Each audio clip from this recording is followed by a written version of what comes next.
that seems to be working. 7 people watching.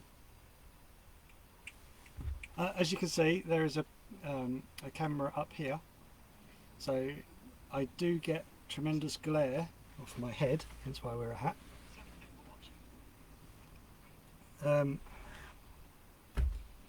That's a mask, by the way, not a thong. Thought I'd give you an idea of what I was going to paint tonight. Could be a thong, needs to be a bit bigger though.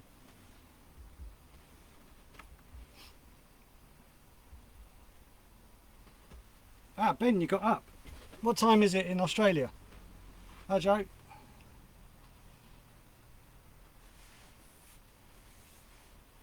So this is my paint setup. And Nigel. So I have my 9 litre compressor under the table. I say table. This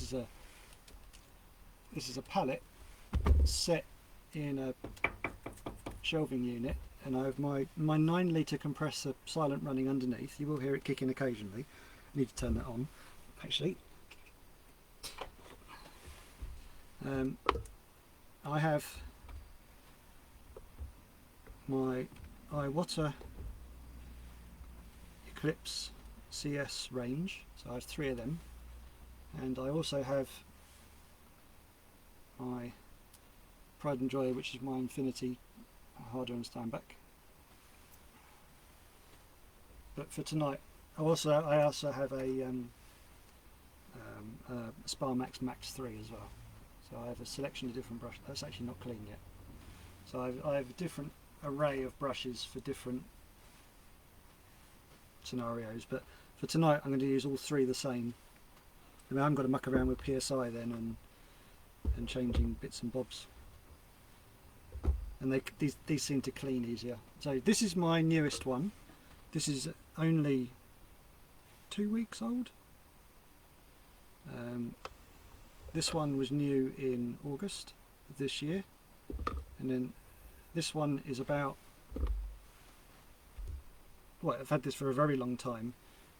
And if you can see that this is gold inside because it's lost all the chrome. Still works perfectly well, but everyone likes shiny stuff, don't they? So I'd like a new brush every so often. And when can you? It's like RC cars. What's the appropriate number? And there isn't one. You can have as many as you want. I have a template for, because I got very bored having to draw the same, you know, like get them to match either side. So all I do now is I've cut one off one that I was happy with, and I use that as a template for each shell. So I sacrificed a body shell, but that'll outlive any racing that it would do. Not that we're racing at the moment in the UK. So that's why there's a stencil there. So that's how I put a dot in. The mould for the twisters isn't great, or the older style twisters. So I put a 2 dots there and there, and then in the where the mould should be, and then I then sort of marry it up to make it look right to me. It just saves me a bit of time having to draw both sides each time and trying to get them symmetrical, and so that's what I do. This is a twister 0.5, and I thought I'd annoy you all with one of my designs. So we've got a pinstripe layer, which we're going to do in black, because I like to start the contrast with black first, and then the top pinstripe will be chrome. The windows will be black on the inside, and then there's a secondary frame that I've cut into them, which I haven't decided the colour yet. Should have done, but I haven't figured it out yet. And same with the back window and whatnot. The back half is going to look something like that. So some people would say a dog's mess, a dog's dinner. I would say leopard print. So I don't know if you can see it. So those are the stencils that I've cut out on my cutter. So I have my headlight stencils, I have my bonnet grill B, and then I have my grill stencil, and then some little stars which I put in the back in the brake lights. What I'll do with this is I'll cut this into sections and show you how I work my way around it.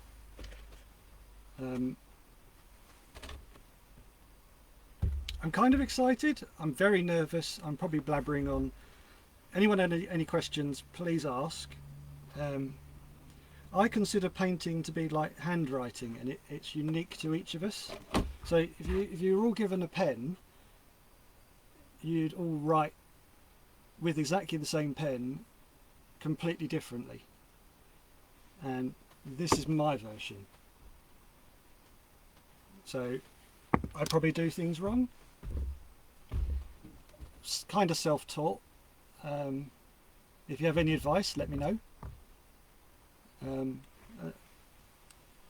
we'll go along with that. I normally stream on my own Airbrush page, and I was getting in terrible trouble for listening to music.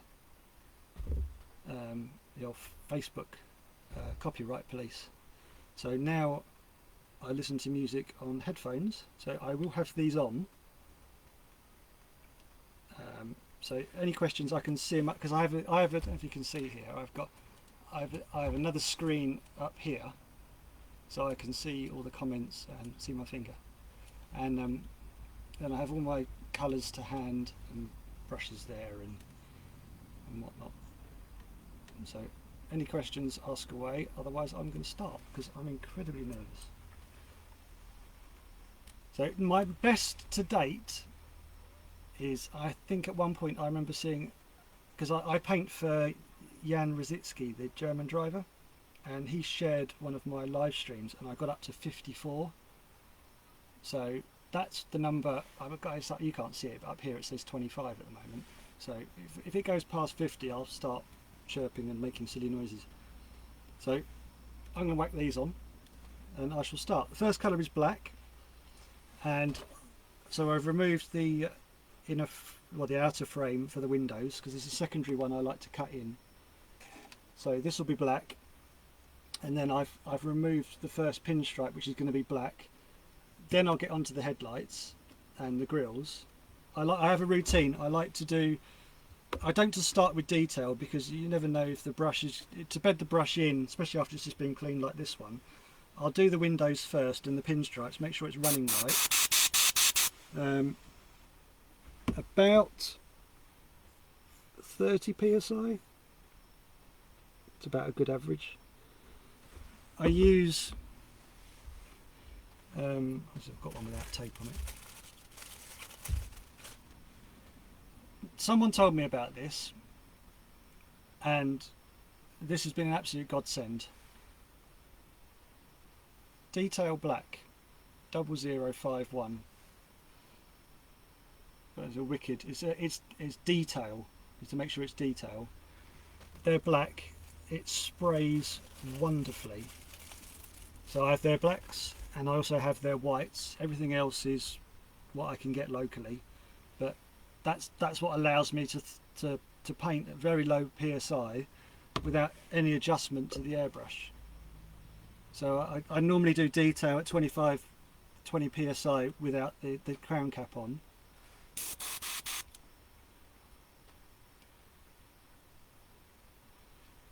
And that's about it really. So there's a couple of ball bearings in here,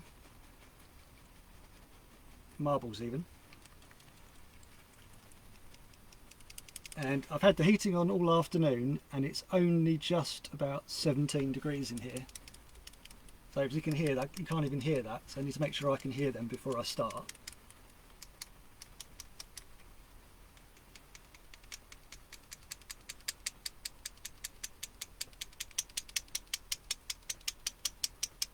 I always move marbles from bottle to bottle.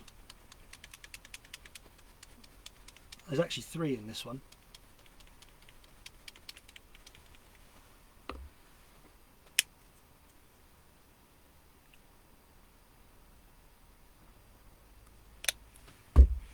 and I always have a new bottle a month. Hello, Paula. So that's my January bottle, which I started this morning. Make sure it's working. Right, start. So any questions, ask. You think I'm doing something wrong, let me know, and I'll try and wangle my way out of it.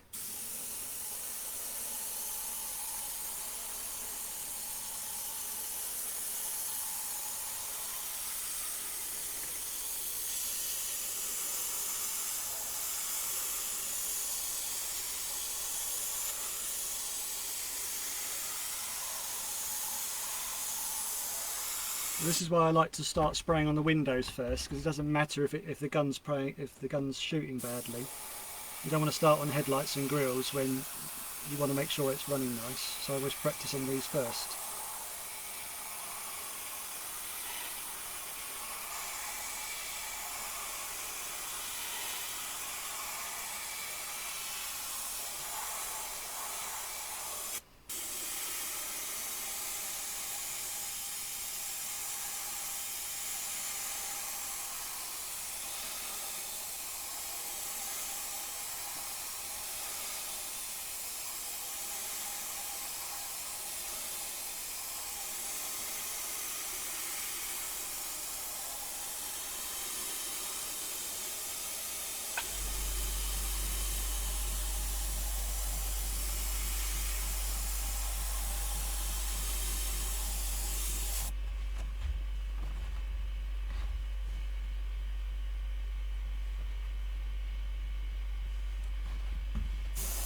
We'll try and turn the PS up a tiny bit. Then I was sitting at about 35.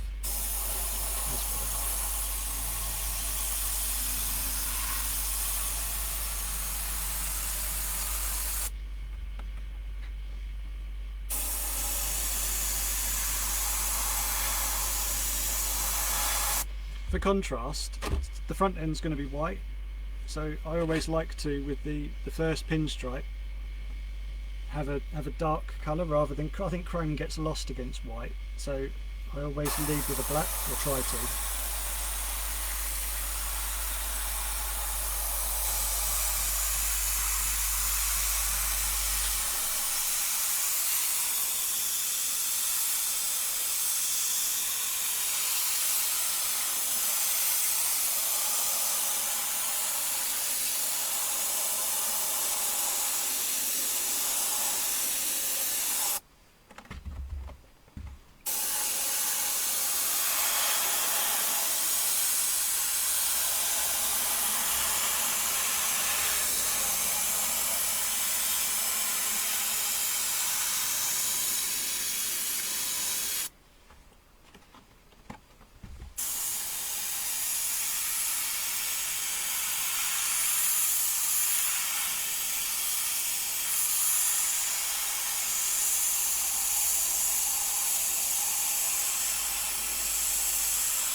And then to make sure I have the proper coverage, I hold the shell up to a light.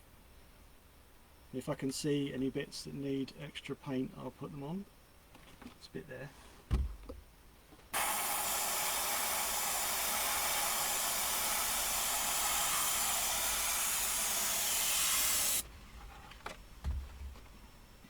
It's a good way of knowing, if you can see light through it, you'll see a lighter colour through it later on if you're not careful.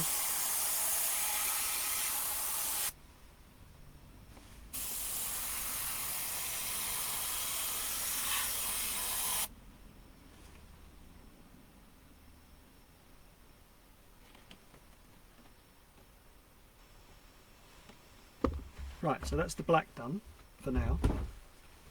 Hairdryer, because here in the I'm about 25 miles outside of central London, on the River Thames in a town called Gravesend, and it's our winter at the moment, so everything will be about 3 or 4 degrees if I didn't have the heating on. So I need to use the hairdryer. I try and keep the hairdryer away from the mic.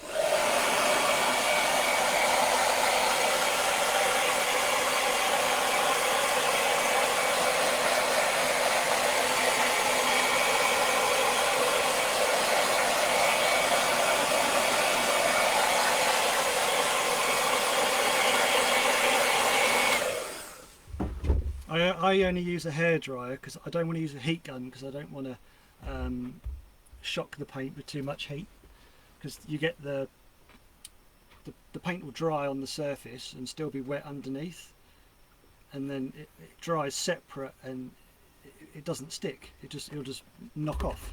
So I don't use anything hotter than a standard hairdryer. Every so often I buy my wife a new one and I nick her old one, and this one's pretty much had it, but it does the job. Right, so we now move on from that to the lights and grills. So this is where my stencil, which is flaring massively against the camera, so I'll try and keep that out of shot actually after I've used it. Tweezers. Now, along with airbrushes, you can't have enough tweezers. Now all of these are drawn blood because I've dropped them and they've landed on my knees. So I try and keep them out of the way so I don't knock them onto. If you hear a slight yelp, that'll be me knocking them onto my knees, because they just they stick in your knee and twang because they're so effing sharp. So I start with the grill first, then the 2 outer grills, then I do the headlights. I started doing the headlights first, and then I was finding that the spray from the grills afterwards was actually dulling where I'd left clear. So I do it the other way around now, so I work my way into the shell. Hello Keith, you alright? So sharp tweezers. Hopefully I cut this right. In fact, this was the only bit I did a boo-boo on, because what I do is I when I notice a boo-boo, I write some crosses. Because it didn't look square to me. So that's all right.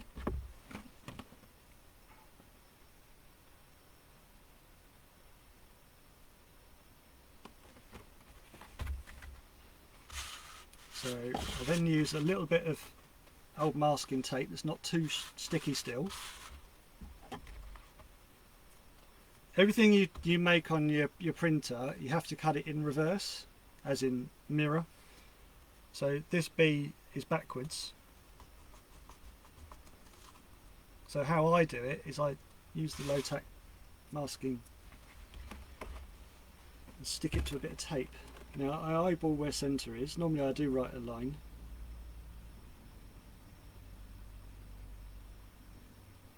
And I'll make sure I get it square as well. And then you just rub all the air out of it. Back of your fingernail. And then you remove it at a slight angle to the way it's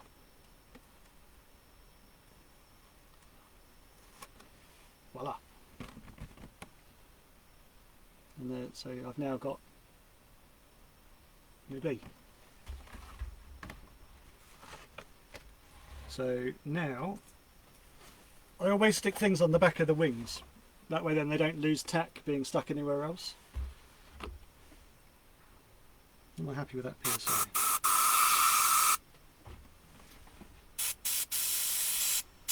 Any detail work I like to ground my elbow.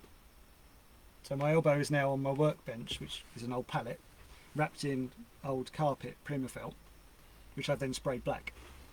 So I use my elbow as a pivot.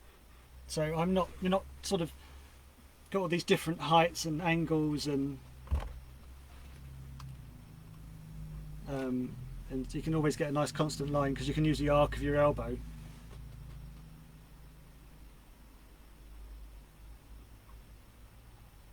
Hello Philip, when you say how long do you leave them, what are you referring to?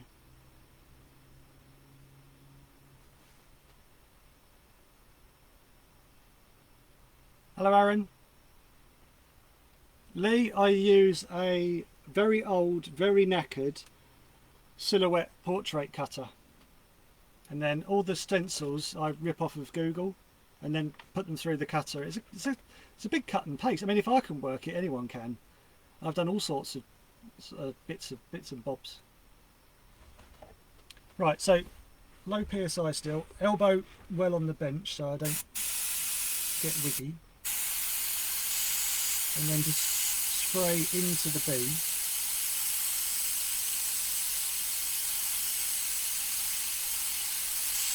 Because I want to make the bee's going to be a different colour.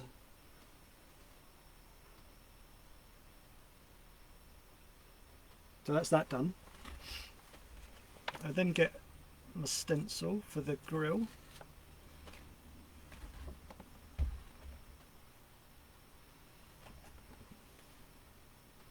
I always try and make it square to the cut line on the top of the grill, assuming that's square. Obviously my hands are I've washed my hands, so there's no fingerprints. Well, very little fingerprints. Oh, liquid mask. I can spray liquid mask and cut it within an hour. I build it up slowly over 3 coats. I use a normal spray gun with comes with a 1.8 nib, and that's a 1mm. And I normally spray it on very lightly and hit it with a hairdryer between coats until it goes transparent again, and then just build the coats up till you know you've got a good thickness. So I can normally, if I take a bag out of a shell out of a bag at like 6 in the evening and hit it with mask after I've cleaned it, I can start cutting and painting on it. Well, I can normally finish a shell in the evening. It's just knowing when it's transparent. You can still paint it, you can still cut it when it slightly hasn't gone off. It's just a trick you need to learn, if that makes sense. When it's dry enough to cut so it doesn't rip or peel. I have a little area where I just make sure my gun's still working alright, so it hasn't gummed up with dry tip.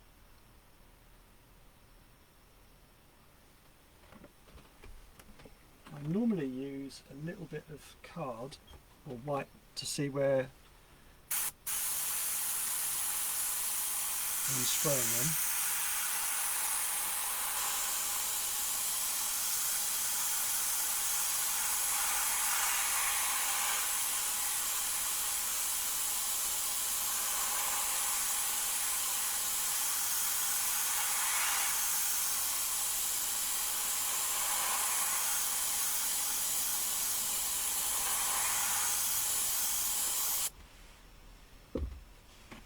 Hold it up to the light, see where I need to do a bit more.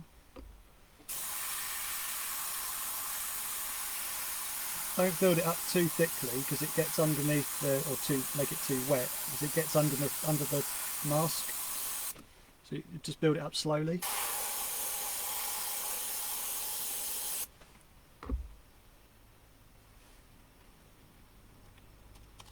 And then in theory that peels away without lifting up any of the liquid mask. There we are. So then I put that up there so it doesn't get... These generally last me one and a half paint jobs before I have to throw them away. I've got them littered everywhere, they're stuck to all over the place, so I can reuse them again.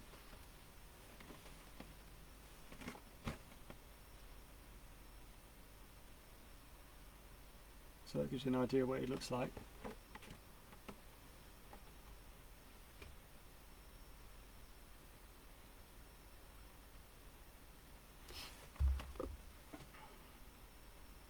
Are you, Phil? Are you prepping the shell beforehand? Like what you? Because when I clean a shell, I use washing up liquid, and not this one obviously, but I left this out here to show you. So I key all my shells up with this. Not so much on the windows, because all the scuff marks will show when you take the masks off. So I make sure I scuff up I don't understand why people don't do this. I always scuff up the shell. So I use, it's not particularly aggressive, it's enough to give the shell a key, and then the mask normally sticks to it. Actually, I've never had it really fall off. Right. I have to put, sorry, I know there's glare, but I'm going to have to do this, otherwise I can't see what I'm doing.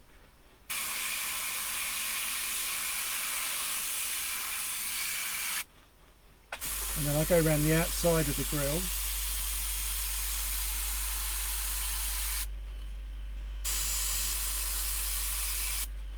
This is why I keep my arm grounded, because it gives me a much nicer straight edge or arc.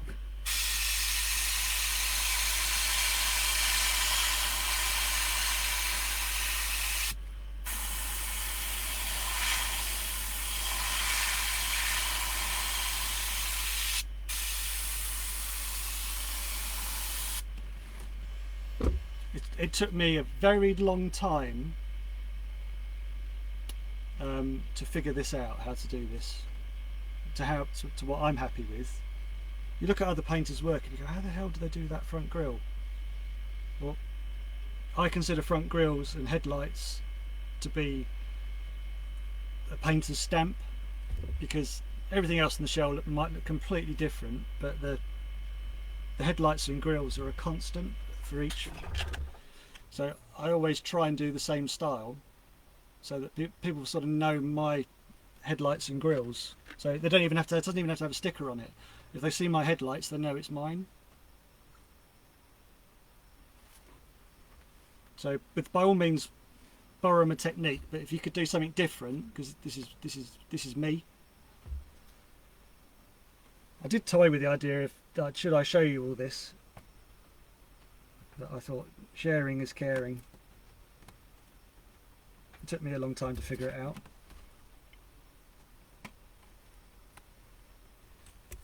So obviously the sharp tweezers still are very, very handy.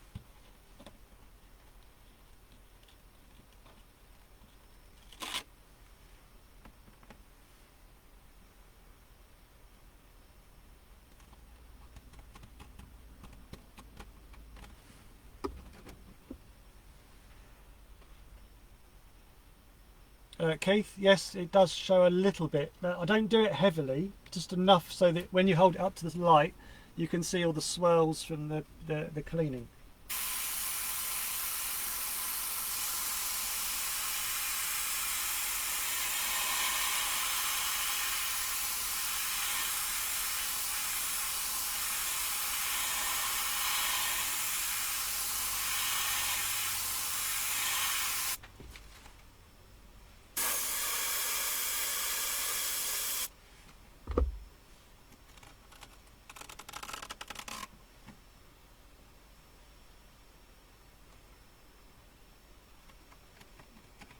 So these are at slight angles, so I'm actually making the honeycomb go the same way as the top edge. I think it gives a better illusion.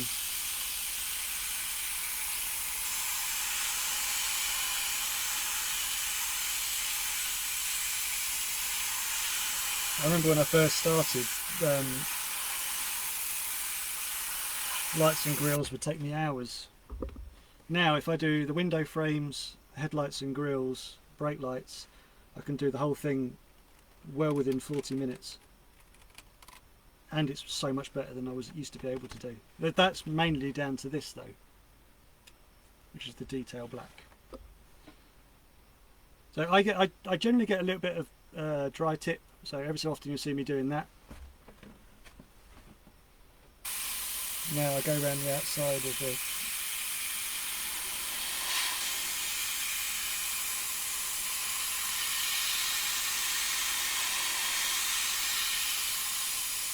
I am so pleased I am first person up doing this, purely because the bar hasn't been set anywhere. So if I'm rubbish, it doesn't really matter.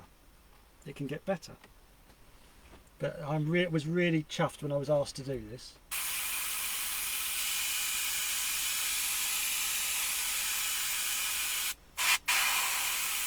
It makes a special note for number 1 of the year as well. I haven't had a final total up. I did at the middle of December. I did have a total up. I must be around. I think I managed 240-ish.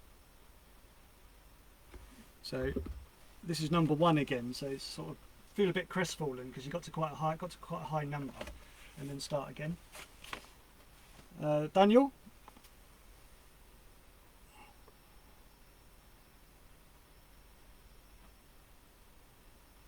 Well, that's pulsing a bit, but you can get the idea. It's just low tack masking sheets.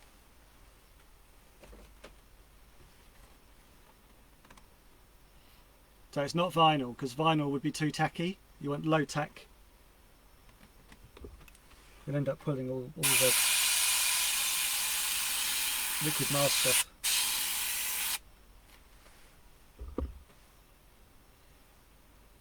So I always check holding the shell up to the light to see how I've done, if it's blotchy or anything. That seems alright.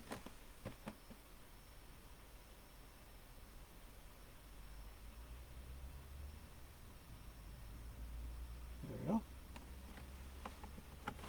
Now headlights. I kind of wing them. Oh, that's probably not what you want to hear. I haven't found a good way or a quick way of making them look uniform other than me eyeballing it. So I have on my circle, my cutter, I made a series of ovals from smallest to largest, and then I put them in the cutter and it gave me those. This is a series of different sizes. So I'll pick one out.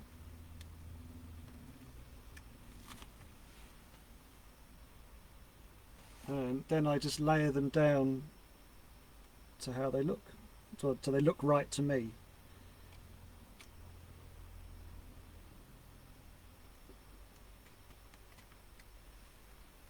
So I put the 2 larger outer ones first.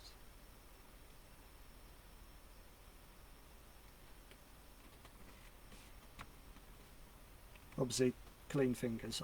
I used to wear gloves, but I've kind of run out of them.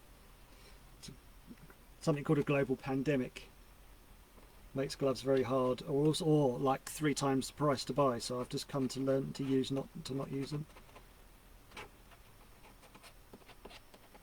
So I use the back edge of the tweezers just to finally get the edge down to get all the air out, because you don't want paint running underneath them. And then I use them next. I then go back to the, and then I layer those down as well till I get them so I think they look right.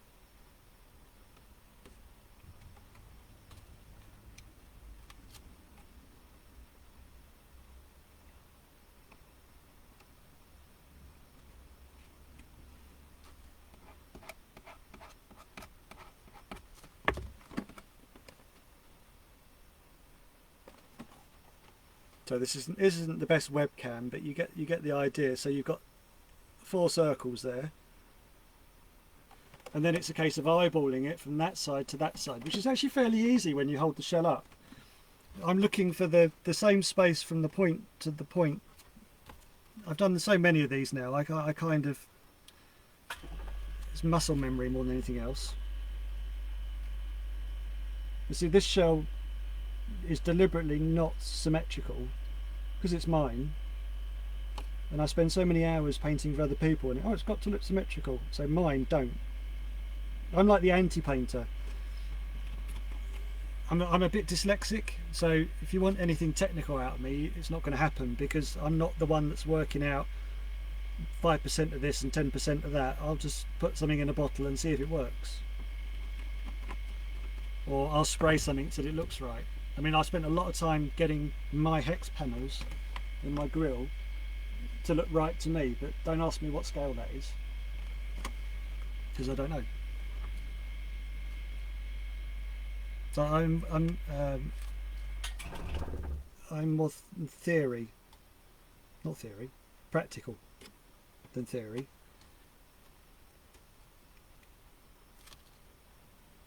And then it's a case of just putting these in what I need to do is I need to make myself up a stencil. Sacrifice a body shell, have one of these clear and have the ovals all done in, so then I can just draw them on so I know where I've got to line them up.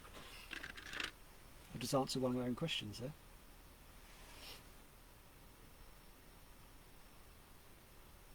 Oh, very kind, thank you, Daniel. I've got small hands, and that means small gloves, nothing else. So now we've got ovals matching side to side. This is when you want your brush to be working its absolute best. I'm not going to swear, I'm going to say best.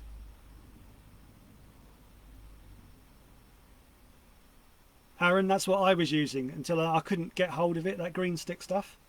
So I started using this stuff, which I got from another airbrush supplier, and it's actually really good. It's a little bit more tackier, and it's grey. So it's a real arse to see it. The other one was green. It was much easier to see. The grey is not so easy. Hence why I put my glasses on occasionally. Now I've got my stencils down. I'm going to go around the outside of the headlight, about 50-50, so it's not dead on where I want it to be, it's more on the mask, so it makes a thinner, you'll see what I mean. This is where my explaining an actual theory is. I'll get rid of this in a minute, but I need it just so I can see what I'm doing with this.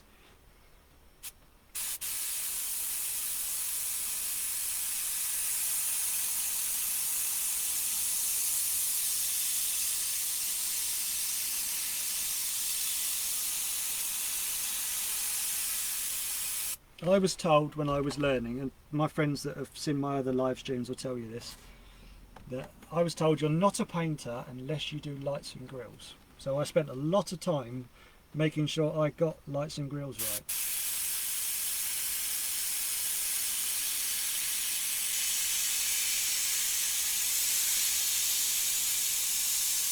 And also, lights and grills will, you know, polish that turd. If you've got nice lights and grills, people don't really notice the rest. As long as it looks right, the rest of the paint job could be absolute junk. But as long as you've got lights and grills that look half decent, I'm giving away too many secrets here, it kind of polishes everything else.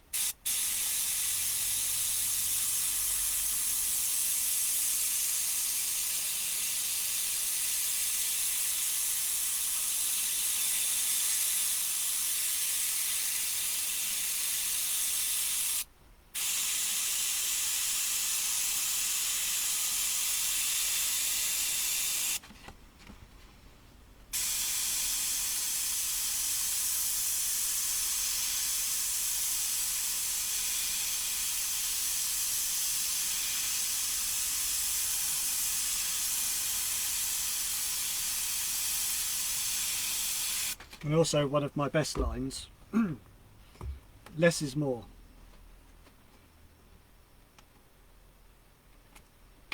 So when you think you've got too much on, it's too late.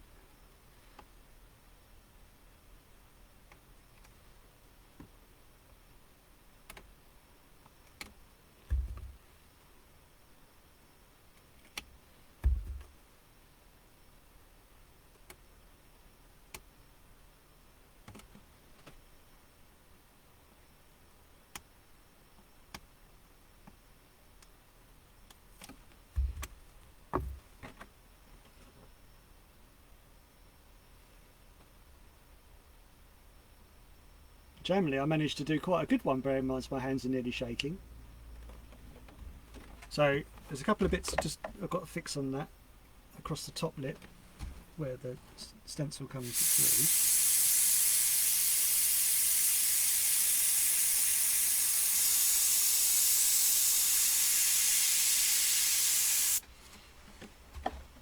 Obviously I would normally have this all like covered in paper so I can see what I'm doing, because if I do that it glares too much on the camera. So one more, then we get onto some white.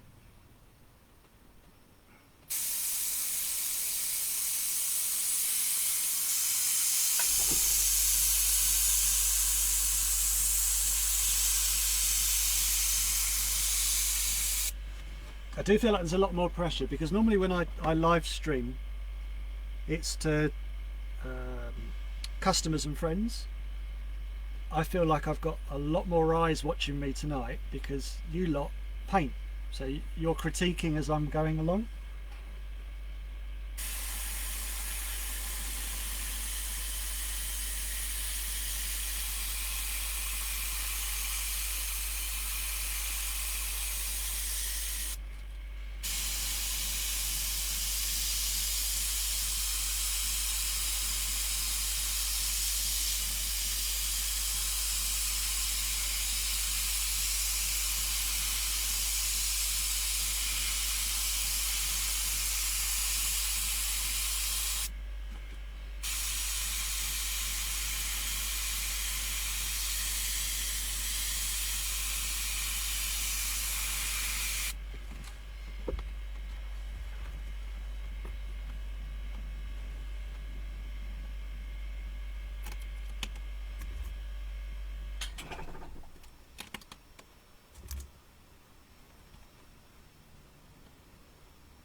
Right, so now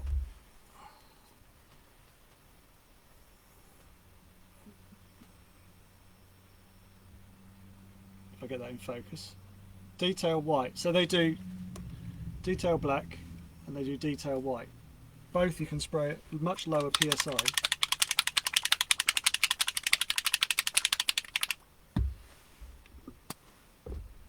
So now I'm going to use my more worn airbrush because it's not detail. I'm quite lazy. I leave these with airbrush cleaner in constantly so they don't dry out. So they're always sitting with a couple of mil reducer cleaner in there. Move that down a bit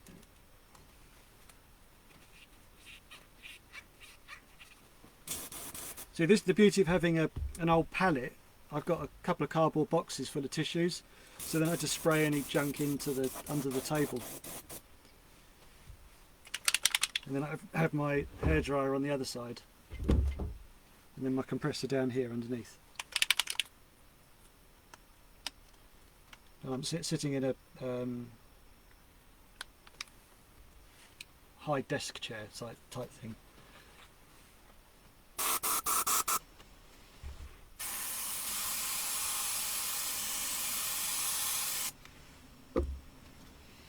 Now the trick to get the mask off for the grill, for the bee, I put the sharp knife point on what I want to remove, then drag it back until I feel it click off, then I push forwards and it removes it without scratching the paint. So you put the tip of the knife on the mask, pull it back and push forwards.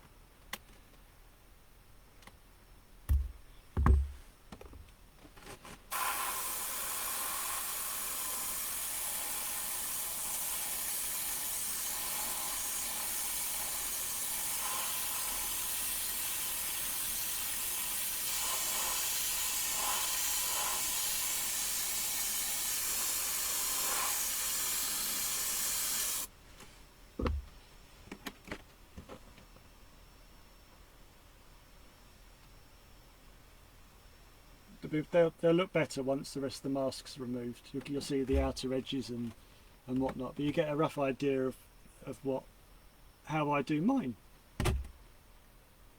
That's me. That's my version. Be quite cool to see what other people can come up with using my technique, or the one I've figured out.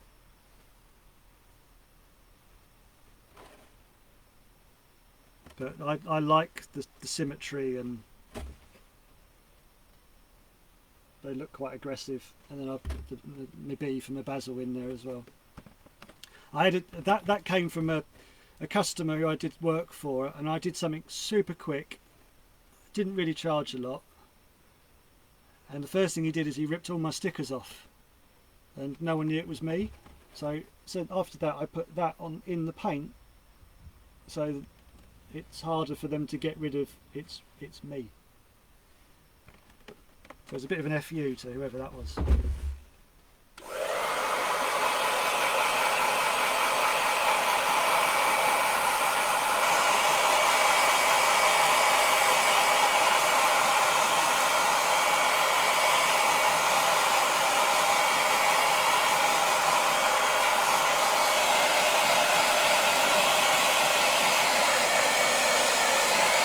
Hello, Tommy.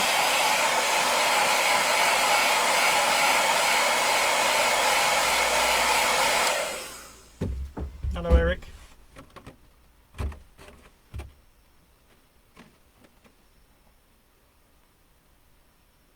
Right, and then the rear brake lights. These, for me personally, are the thing I hate doing the most. I hate rear brake lights. Sorry, tail lights, as some of you would call them. So I've come up with a very easy way of doing a half decent looking brake light. I think because I spent so much time obsessing over the front ones, then getting something to look good on the back always look rubbish.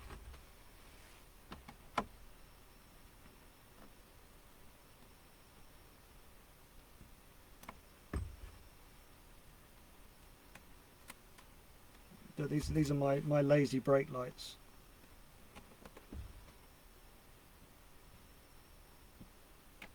You always need sharp tweezers,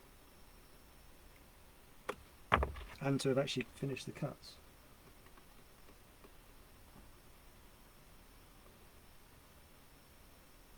So this shell is actually for me, because there's no way anyone's going to want to drive it after I've finished with it. I've got a rather wacky idea for this.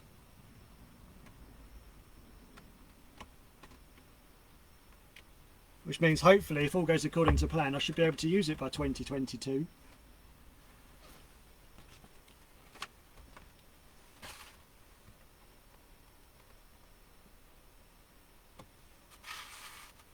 So I have I bought off somebody, another painting friend, a sheet of stars. And I realised I had these hundreds and hundreds of these left over. So I now use them as little blanks. So tweezers, sharp knife underneath it with the sticky side, then put it where you want it.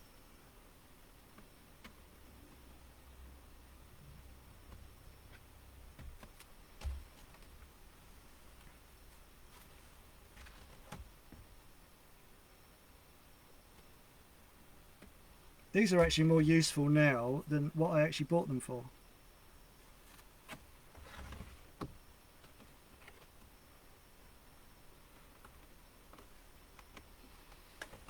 So I put 3 stars in either side. Randomly as well. There's no symmetry here either. The only time I'll put a bit of effort into symmetry is on my headlights, especially when it's for me. So if you see now, I've got 3 stars. You'll see in a minute. I can move this in a second. This is glaring massively. Right. Make sure I've got the right colour in my gun. This is third world problems, you see, when you've got so many different guns on the go.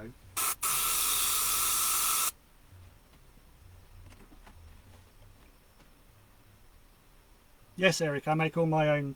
Well, I don't make them as such. I rip them off of Google. I just type into Google what I want.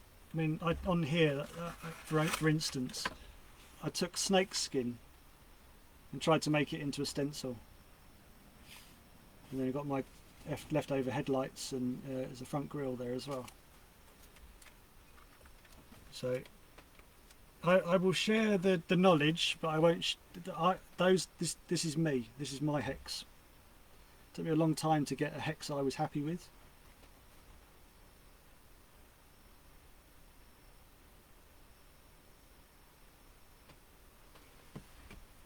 So now I do the same outer I did with the front. So I go around the outside of it, not really aiming at the bit I want to hit. You can imagine it's just like doing your eyeliner if you're that way inclined.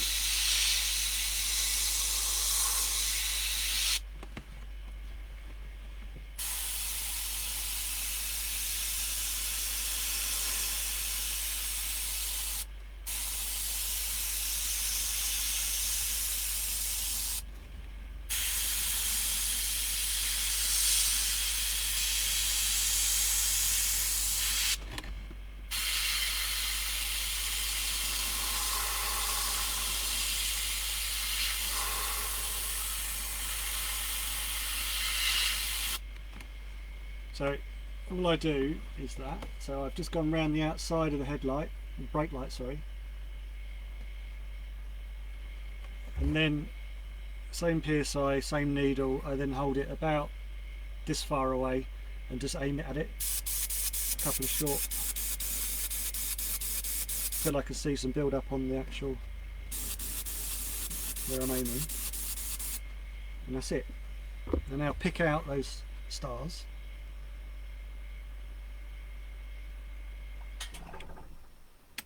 Same thing again, you drag it over the mask until you feel it click and then push back.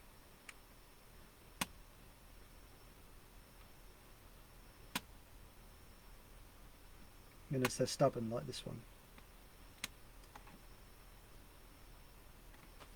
There's nothing worse than having little line marks where you dragged your knife or your tweezers through the paint.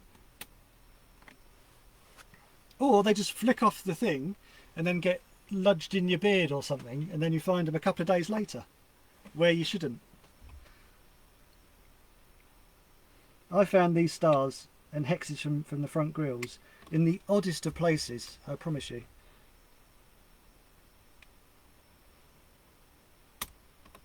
See, there's another one just pinged off.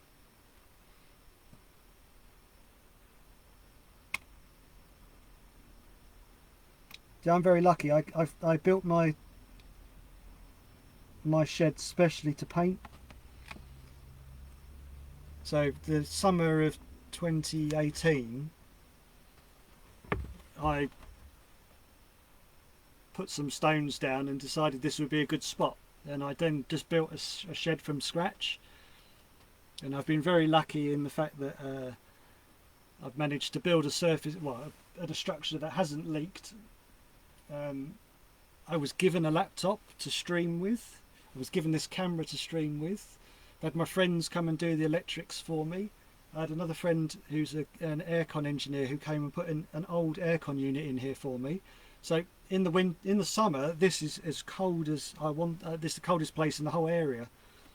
And in the winter, it's nice and warm because it's now 21 degrees. Take some layers off now. The old adrenaline's pumping. And so I've slowly built up this area so I can lock it up, leave it and come back the next day. So now you've got these stars.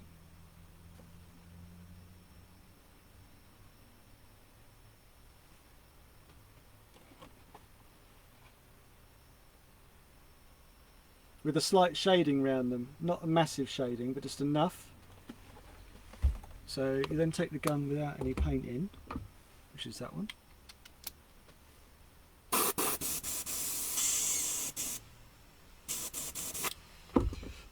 And then pick a colour for your brake lights. Red. So I'm very lucky to have a studio, sorry, world shed quarters in my back garden that I can come and hide from everyone and paint.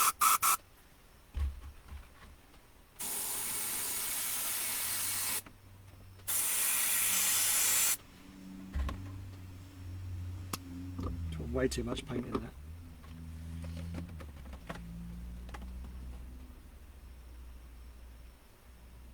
And so you can't really see now, but the shading, because it's now slightly red as well, but you can just see the red stars.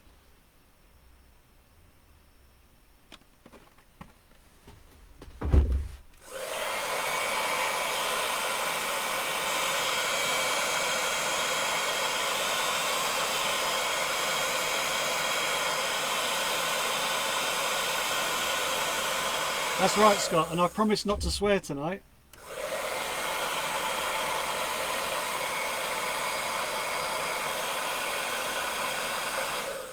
Scott is the American Basil. I actually sent some stuff out to him. So he's got one of my old race shells and some old body shells for him to practice on.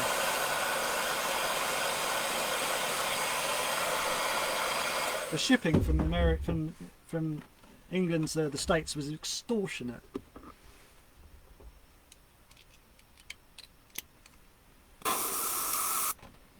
So then I'll back the red with white.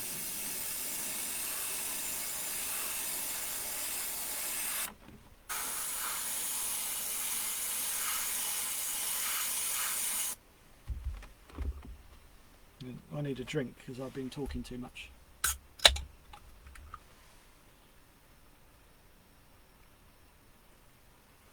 Well, there's still 27 of you, so I'm obviously doing something vaguely right.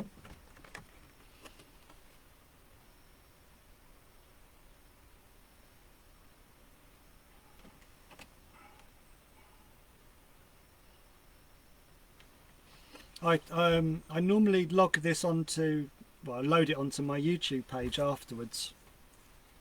So if you could do me all a touch and find my YouTube page, which is Basil Airbrush, I would appreciate that massively. I'm not going to do the hard sell, that's it. I think one of the page, I've got one of the videos up there, it's hit nearly 1,000 views in its own right, which I'm quite proud of.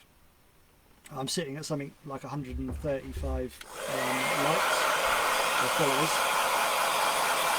Subscribers, that's the word, isn't it? Right, so I just need to familiarise myself with what I'm doing now. So we've done the front lights and grills, we've done the brake lights, and we've done the outer frame of the windows. I now have done the pinstripe around the. This is where it gets a bit tricky because I'm now going to be a bit technical. I've done what I've got is I've got a pinstripe, then we've got a section, then we've got a cut line, and then we've got another pinstripe. So there's a three. I'm even muddling up with myself. So that's a pinstripe, that's a cut line, and that's a pinstripe. But that's going to be chrome, that one. So I need to sit very carefully for a second and pick out the right section, otherwise I'm going to be a bit mad at myself.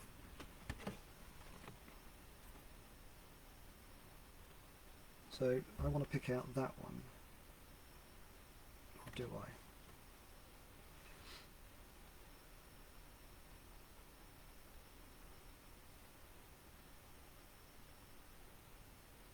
Yeah.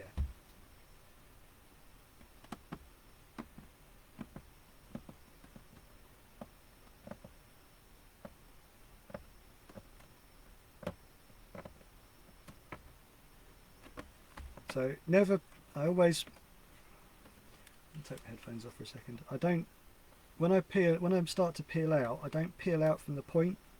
I start a couple of centimeters from the air and work my way into the corner.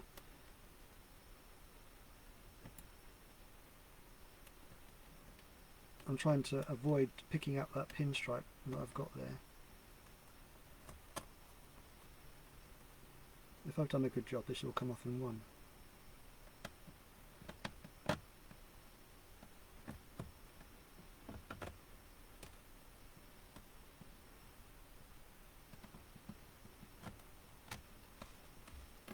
I'm very good at picking out the wrong section, but as this is for me, it doesn't really matter.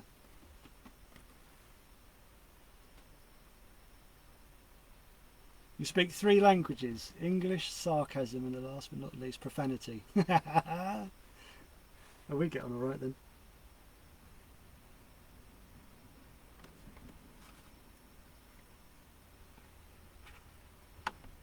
I'm a southeastern boy, so I'm not. My slang's all right, but it's not. It could be better.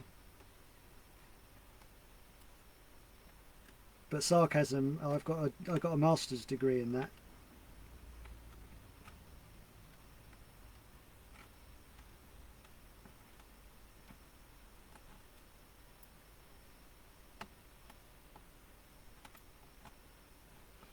So this is the tricky bit, because I tried to do as much as I could before I come on camera, so I didn't have to peel out while you were watching. But this is where I've got to, unfortunately, just spend a couple of minutes.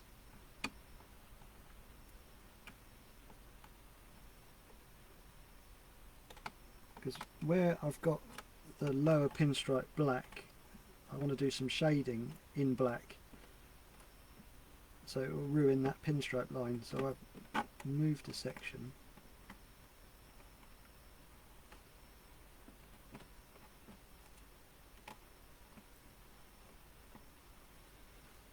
See, it's still all in one bit. Look, see.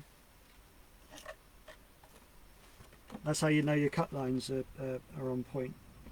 On point, get it? When you work when you're doing the chrome, the high chrome, all your crisscross lines from your pinstripe show up. So I've kind of taught myself to cut very carefully.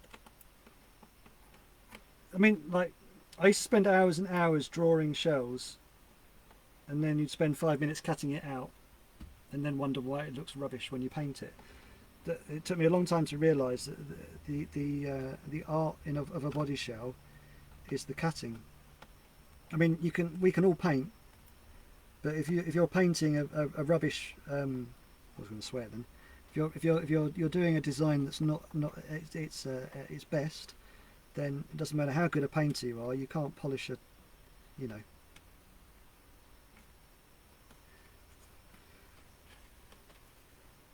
So I then realised that cutting out is the most important part.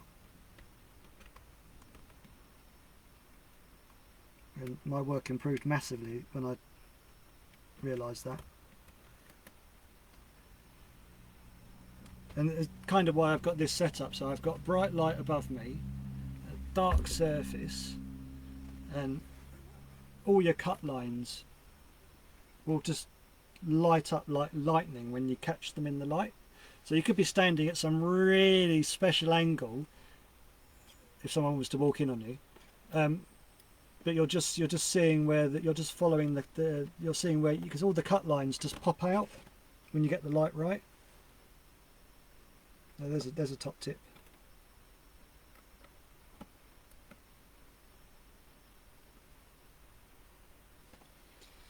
Getting lost here.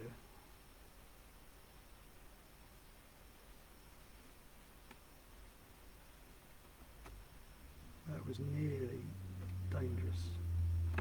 I did actually peel the right bit. That was a guess. Right, we're on to the other side. We're almost finished now.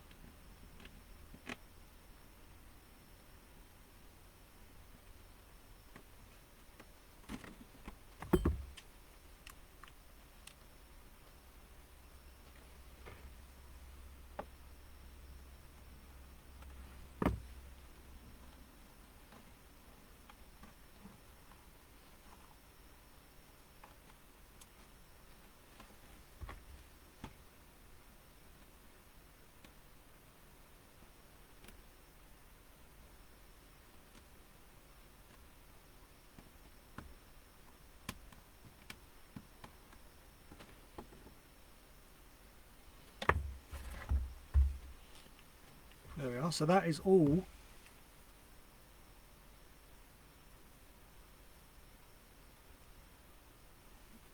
I don't know why that's stuck together.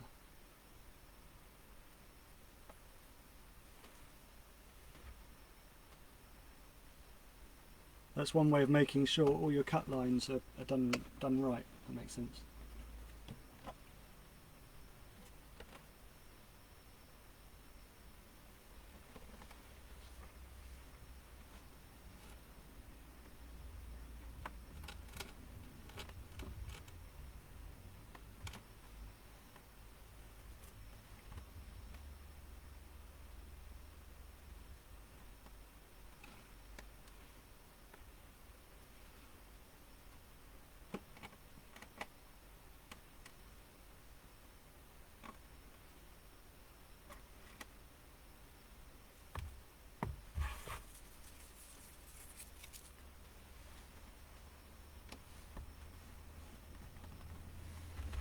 Right, now it's a case of just following that around, shading lightly.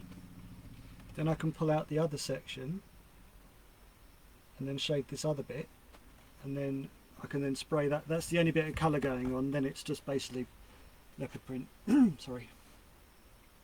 See, I can't sit here in silence, so I have to have something on. So I have currently at the moment got on something I don't like. So I'm just going to change this to something I do like. I'm going to put that on, and I'm going to put it back to the start. There we go. When I first streamed, I used to stream with the music in the background, so you could all hear it, and it used to give a really good atmosphere. So I've watched a couple of videos online of other painters, and oh my god, they're dull. You sit there and they're like, this is what you spray this is how you spray that. And I'm like, oh, I can't do that. So I started putting it with music on, and then I started getting into all sorts of trouble. Then I realised why they do what they do. So now I sit and listen to tunes myself. So at least I'm not boring myself, if you get what I mean. So if you've got any music on, brilliant.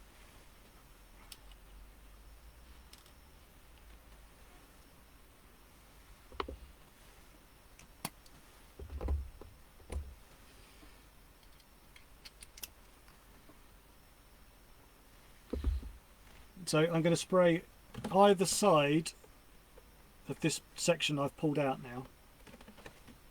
So if you can see that side of it and that side of it, and that should give me enough shading for the next section.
I haven't actually figured out what colour I'm going to stick in here yet after I've done this shading.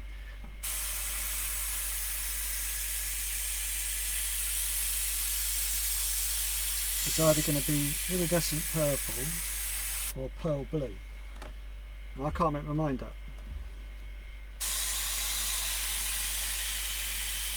And I've been looking at pictures of leopards all afternoon to try and get a decent print. Which I know this sounds like massive ramblings, which it is.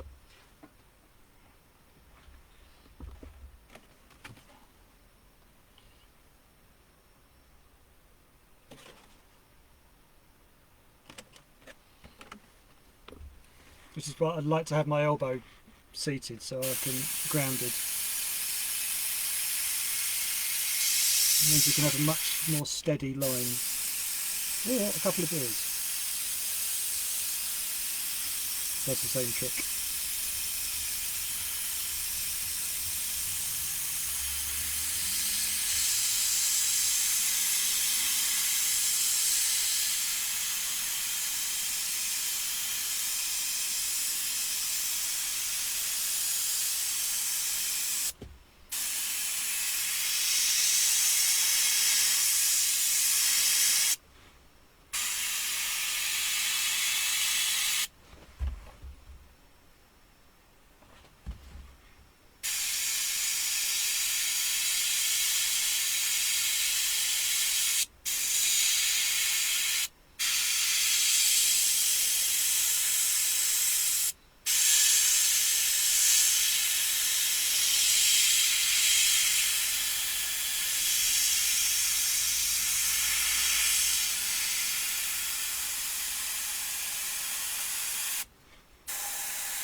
trying to do this quickly, but also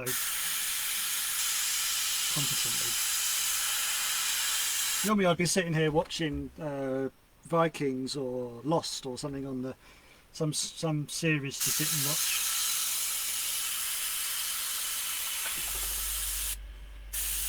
I've sat here, I've watched all the Game of Thrones, all of Lost again. I'm currently watching Vikings. I haven't really got into it yet.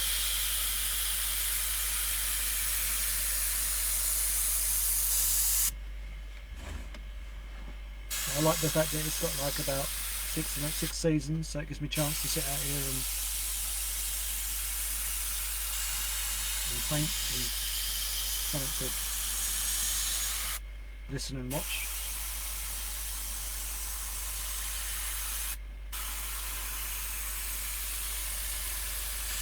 It doesn't matter what mood I'm in, if I come out here and I've got a body shell to cut or draw or paint, I sit here out here and I find it very therapeutic.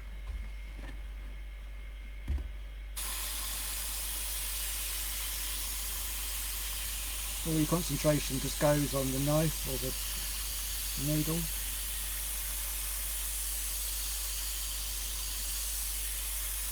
And where everything's so stressful at the moment, it's quite nice to have a bit of a release.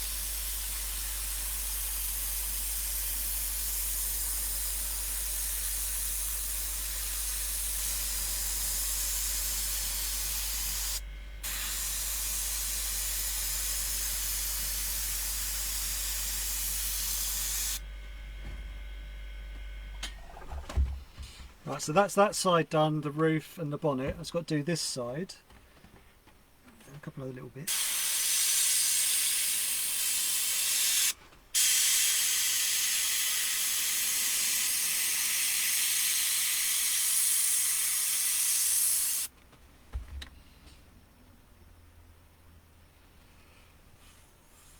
I did start to watch Boardwalk Empire.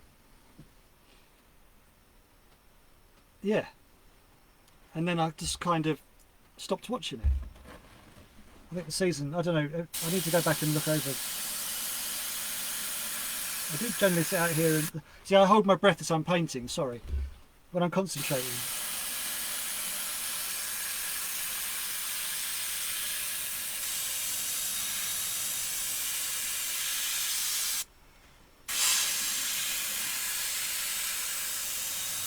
I don't know why I hold my breath, but I feel like I can hold a straight line.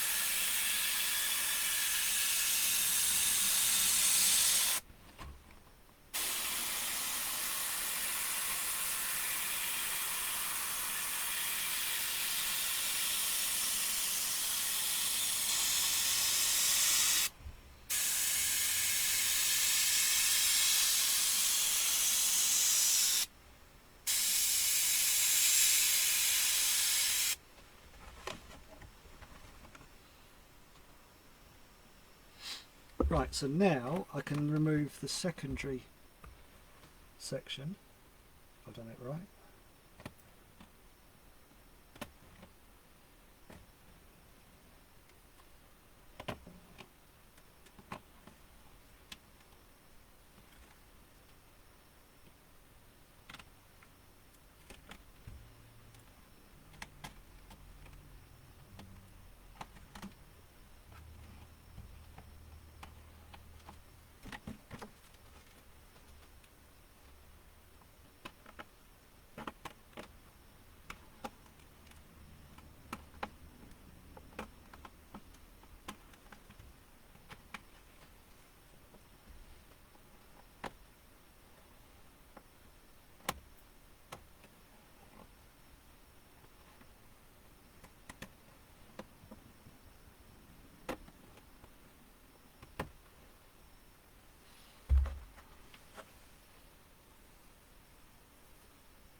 So hex panel now.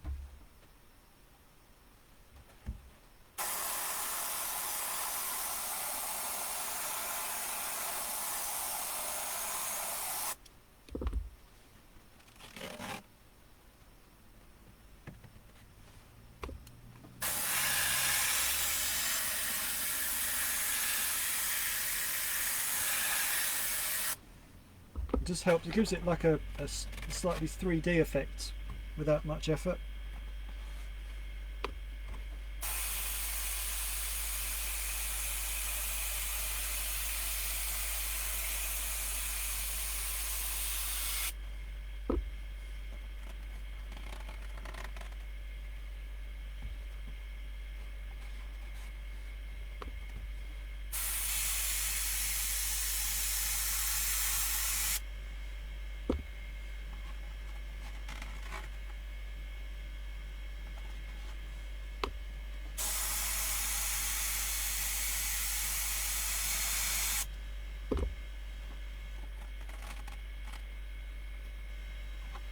This is why this will be for the bin in a bit, this stencil, because it will lose its tack.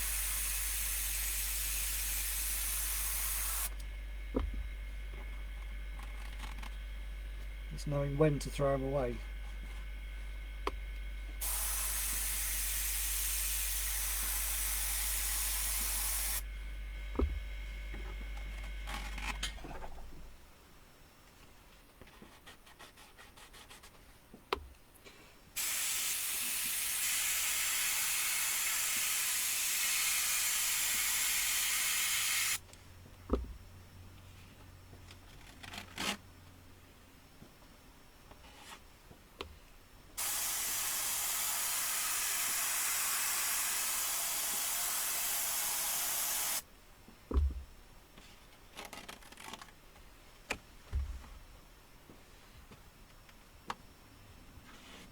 The beauty of this is because it's so flexible, you can get it absolutely right with the curve of the angle you've got on the shell, and it doesn't lift up.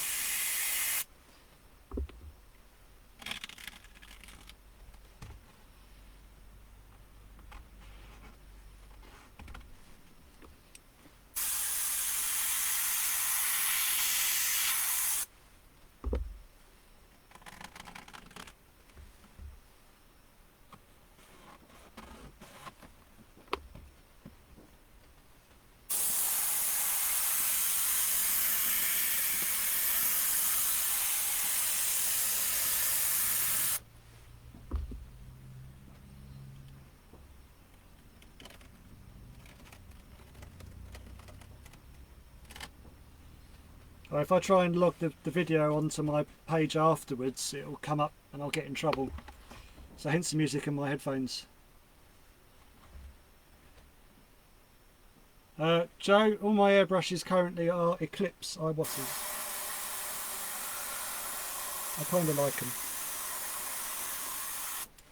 They just work, they clean easily.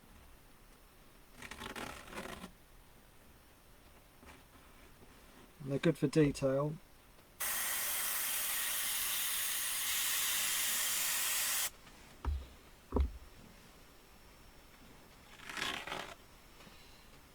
Right, let's put that back up there so it doesn't get stuck to anything else. So now we've got hex all over the shell inside the other panel that I've removed. This technique I found by accident. I was doing a job for myself and I meant to do, whatever I was trying to do, I mucked it up, and so I ended up doing a 3-tier pinstripe. And I realised I must have got it right because I saw someone else copy me on the paint group a couple of weeks later, and I'm like, well, there's no way you've made the same mistake as me. So he must have copied me. So this was a happy accident, and I really like it, so I kept it. So it's basically a big section, but with two different bits of shading inside the same colour, which is a complete fluke. So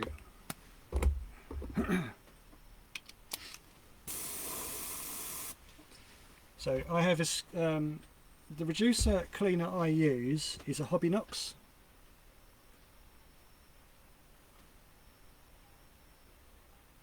I did look at all these videos on how to make your own. I did try and make my own. It just became very expensive. It didn't really work that well. And I have to keep going back to this stuff. It works a treat. So I've got a couple of old, well, really knackered old brush now. The state of that. And a bit of reducer cleaner in there. Wiggle it about for a bit. This is the luxury of having so many guns. This is why I can move at quite a relatively swift pace. I mean, we're an hour and 23 minutes in and we're at colour already.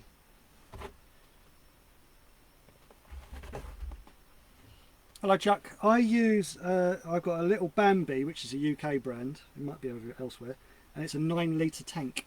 So it's a 1 pot 9 litre tank, and I have a little spit cup here, rather than try and blow it all through the gun. So a little bit of reducer cleaner in there, wiggle it about a bit.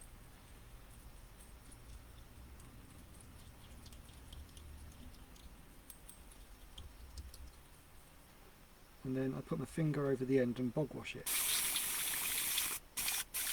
looking for any bumps and lumps of paint, rather than trying to drag a ton of colour through the gun.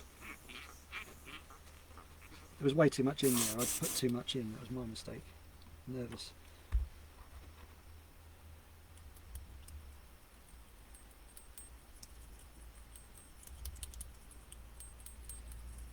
And then what I do is that's now kind of running clear. I then just spray that through.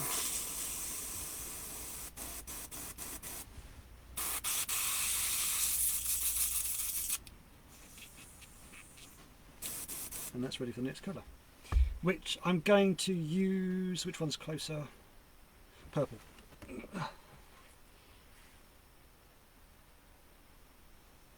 Iridescent purple.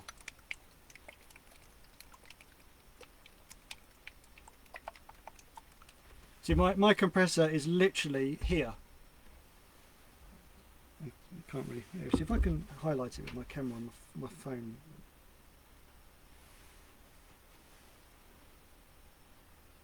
No, you can't see it. So my camera. Oh, no, this is on a delay, isn't it? No, it's not. Anyway, my little 9 litre tank is just here. So I can reach the nozzle and stuff and use it.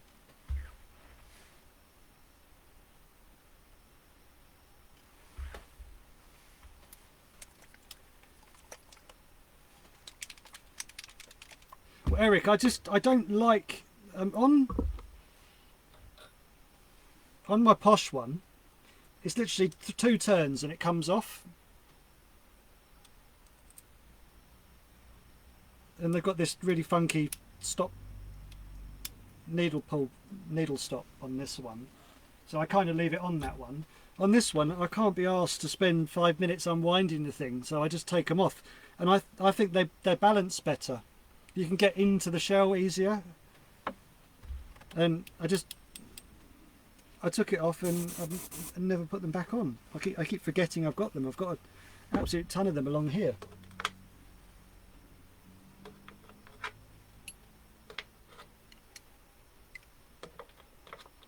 In fact, every gun I own, other than my Harder and Steinbeck, I've taken the end off. I don't like the weight of them. They don't feel right. I like them to.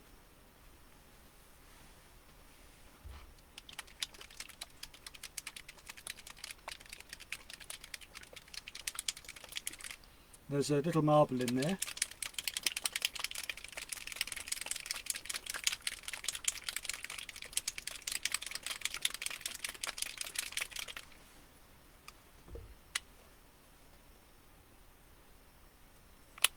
So iridescent purple, one of my favourites. I don't know why I haven't used it on my own shells before, but it was close. It was that or the blue, and I can't reach the blue.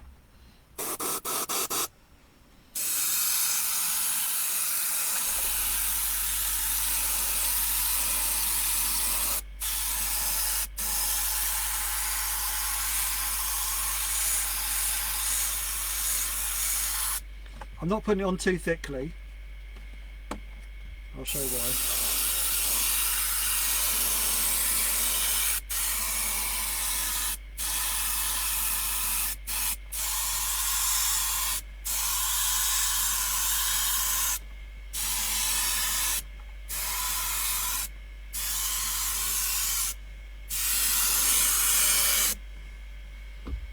So that's about it. That's all I want to do.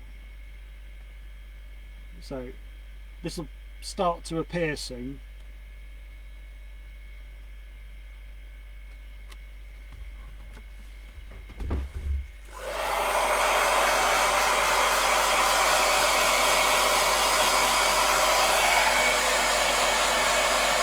In my head I was going to use red. I don't know why I've used purple. Oh well.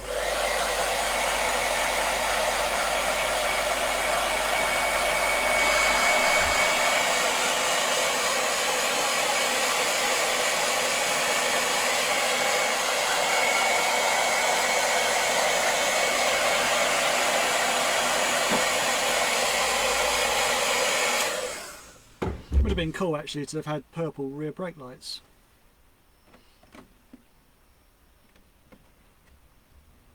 So you've got like a double pinstripe now.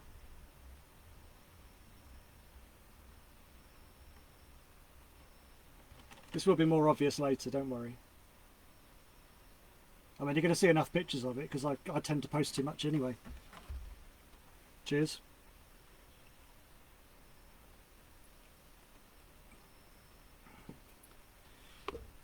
Right, so there's way too much purple in there. I don't need that.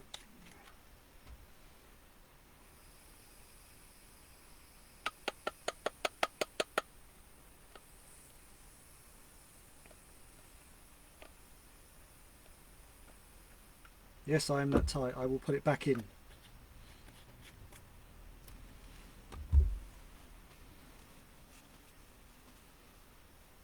I have these numbered up. Well, a couple of them numbered up because when I have customers and they can't decide what colour, I put like 5 or 6 different colours in front of them, and I have a number on each lid.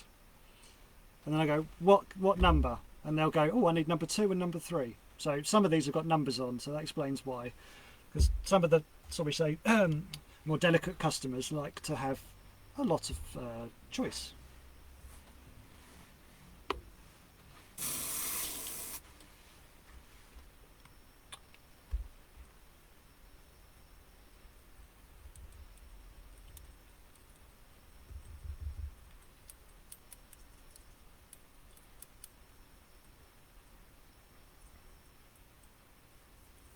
This is why having so many brushes is handy, because you're not having to spend ages changing the sodding colour over.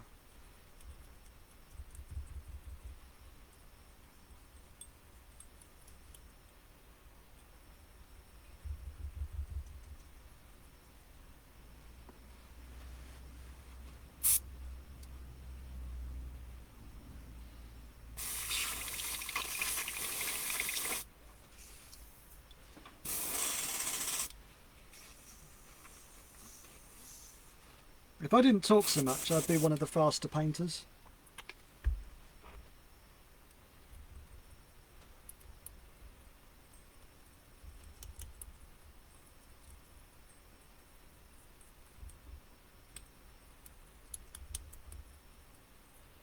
You wait till I got some confidence, then I'll be talking like an absolute...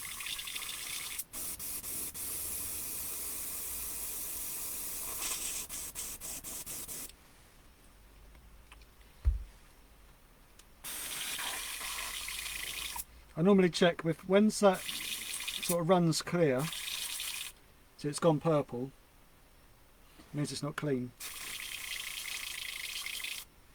Then I have a slightly better condition brush.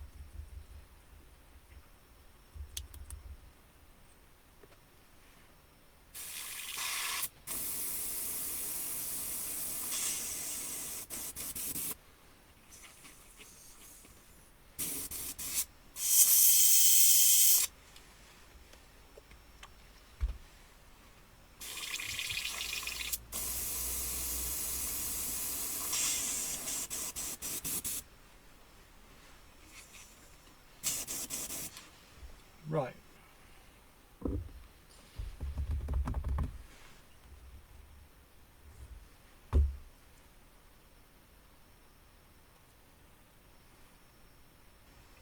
This stuff costs more than gold. You love the accent. All right, accent. I haven't got an accent.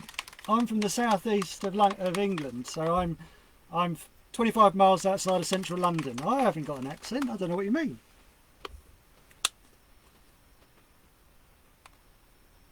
And I'm being polite. T's and P's and Q's and R's and S's and T's and what's lots. No swearing.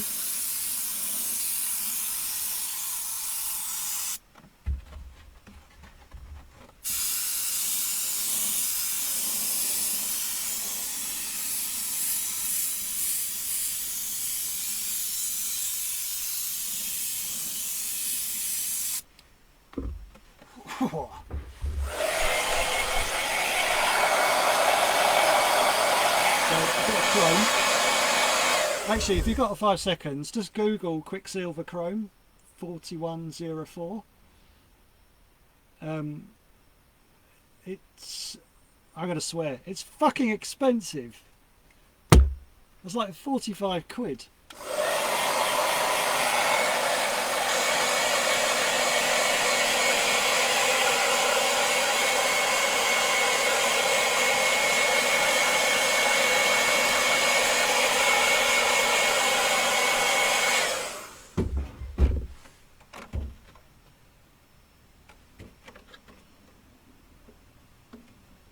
So that's the best water-based chrome I've found. The best solvent-based one is this one, which I can get in the UK, which is by a mate of mine, Mirror Paint, and it's a firm, he's called himself Rich Paint. But you need to look up RTD Products, he calls himself. But I don't think he posts abroad. Well, certain places he will. Right, so as I've got about 30 quid's worth of paint in the gun, I need to put it back in the bottle.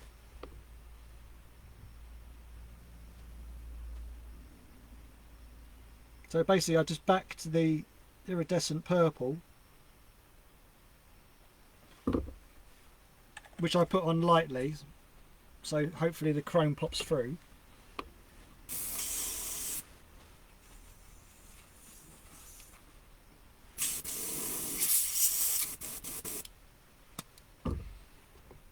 Back to black, like Amy Winehouse.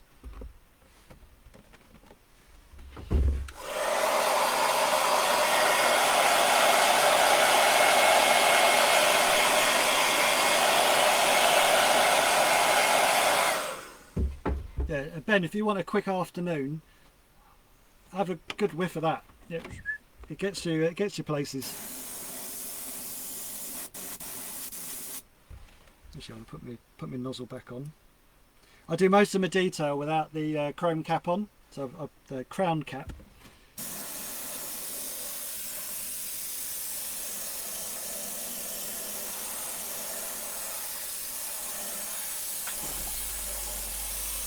That's my compressor running.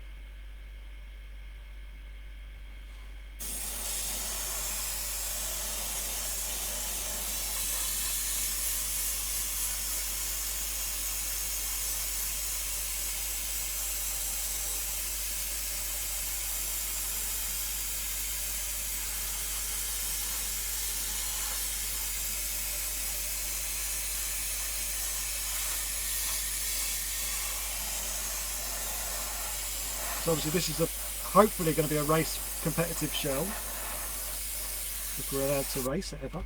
So I'm trying not to put too much paint on it. So I'm just backing the chrome lightly. Because obviously the more paint, the more weight, the slower you go.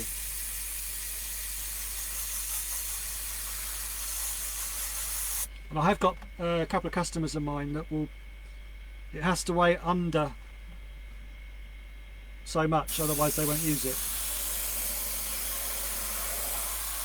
Especially in the LMP 12 class, where all the fun and joy is sucked out of it. Oh, 5 grams, that's too much.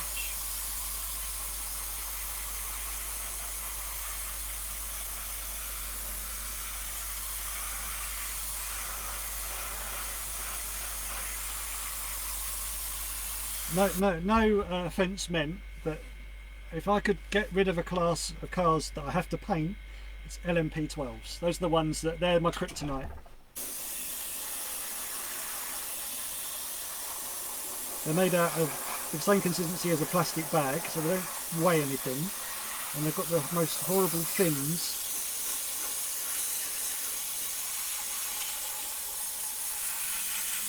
Right, so that's the chrome backed with.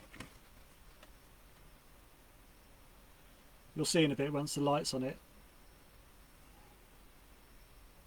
It gives a slightly different. You don't get just like purple. You get bits of chrome as well. And it's obviously it's iridescent, so it helps itself, but the chrome just helps it.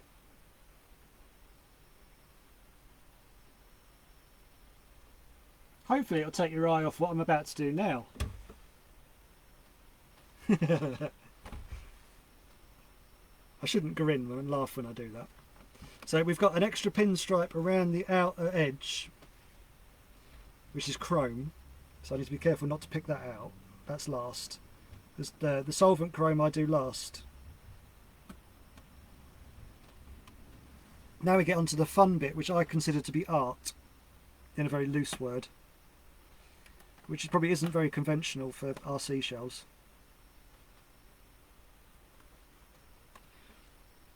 Where does that go? I can't see that.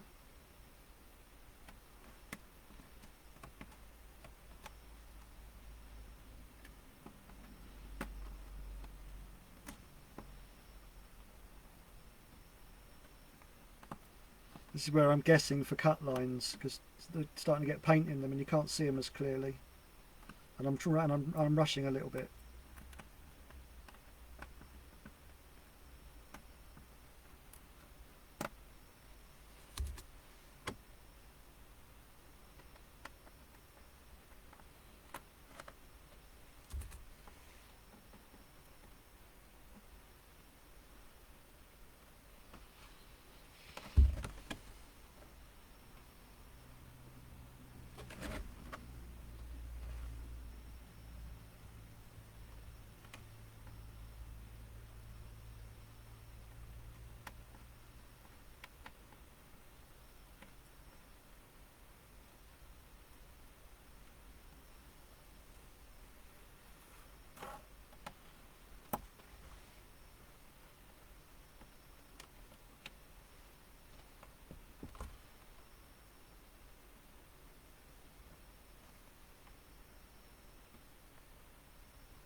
Got it.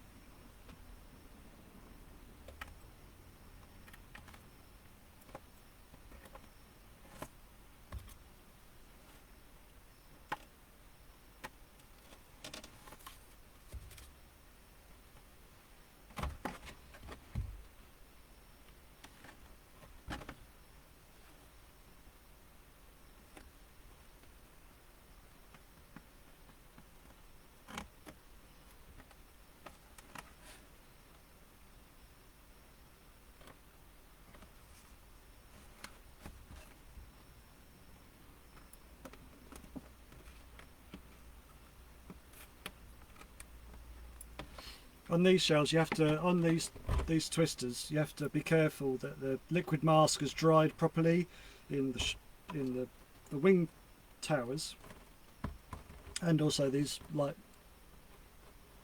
weird post things. So I don't need that now, so I can put that in my other collection of half-used ones.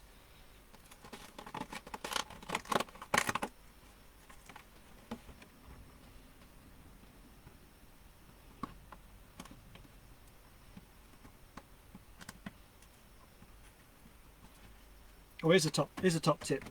When you cut out these shells, you get these, they give you like winglets. Well, if you cut around those to leave it so the customer can mount the shell, when they mount these so crazily forwards, these bloody show up. So I make much narrower setup holes. So rather than a whole big square, I use a much narrower section. Because when they mount, they're so far forward that'll almost be showing, no lie. You see it going round, and you can see part of the hole cut out.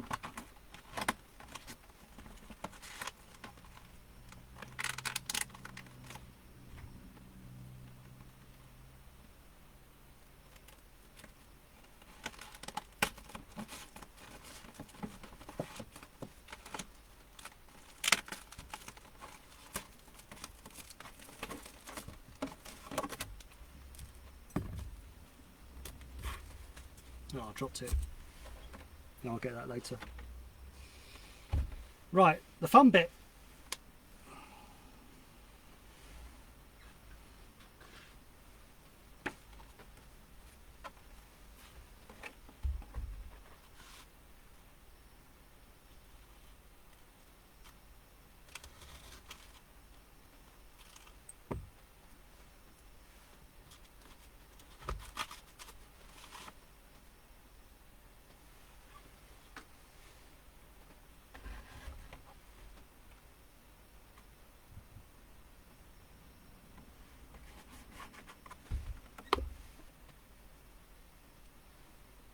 Right, much lower PSI now,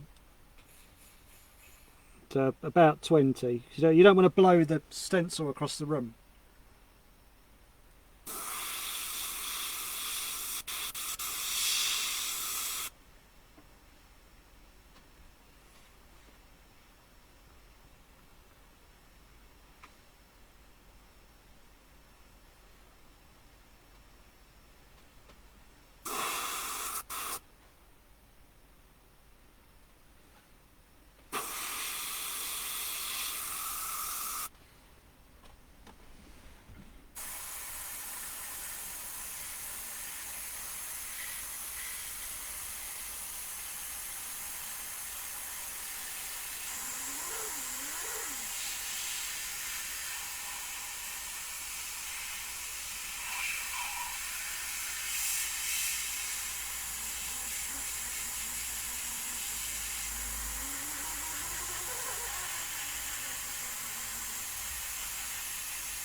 Yeah, this is where my anti-me comes out, I suppose.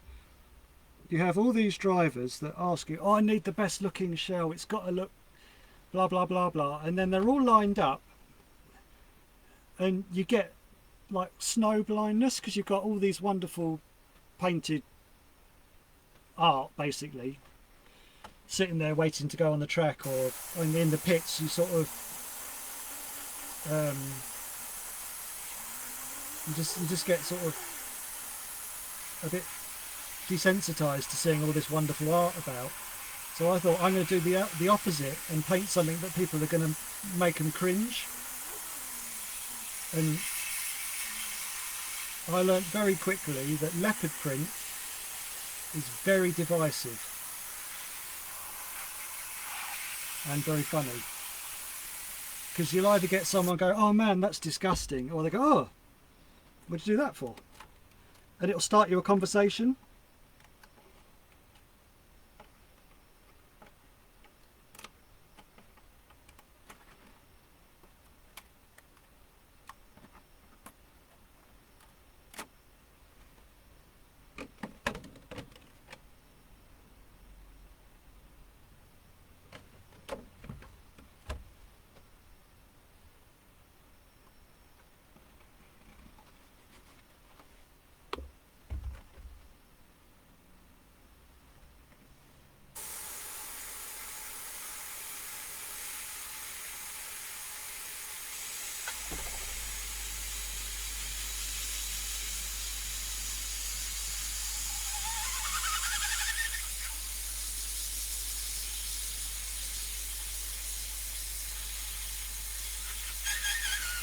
This is very easy, just very time consuming. So I'm rushing, sorry. I could do here's one I've done earlier, but that would ruin the surprise of what I'm doing. So to be careful not to pull up the pinstripes.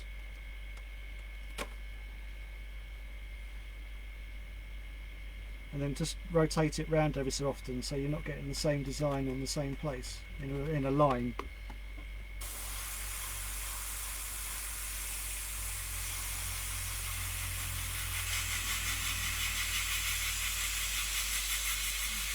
You see, rather than people saying, how do you do that? They say, why do you do that? Which amuses me more.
It's been a bit temperamental. I think it's had a bit too much paint.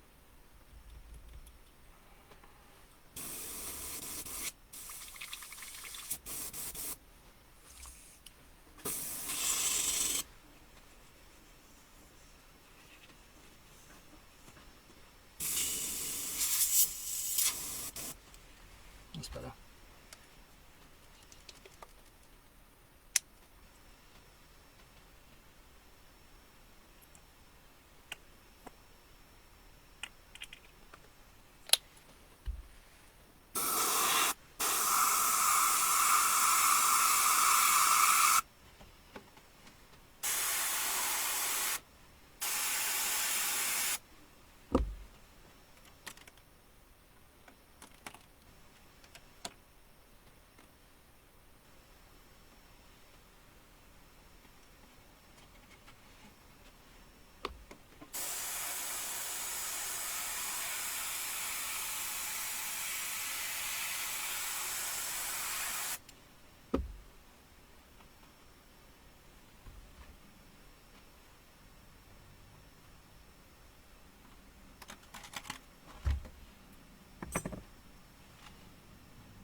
So where's everyone? There's 29 people watching at the moment. Where's everyone watching from? As I said, I'm outside of London in the UK. Just dropped my stencil. Well done, dickhead. Where's everyone watching from? Let's see how worldwide we can go.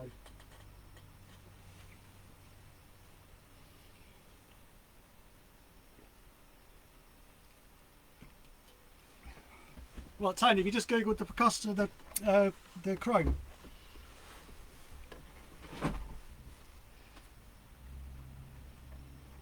Cool.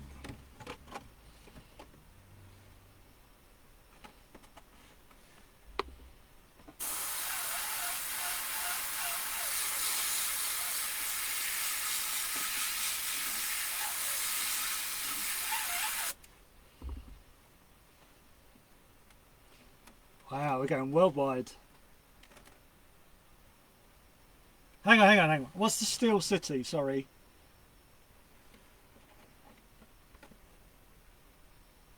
Woo! All over the place. Wicked.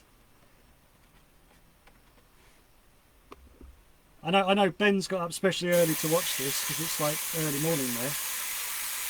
Because it's now 10 to 10 here in the UK at night.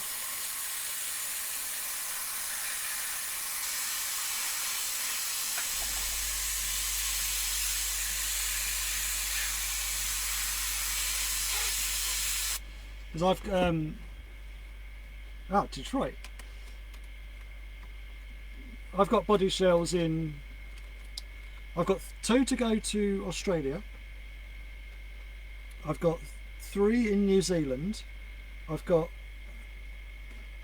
a couple in America, Germany, Italy. What else? We've got any in France? No.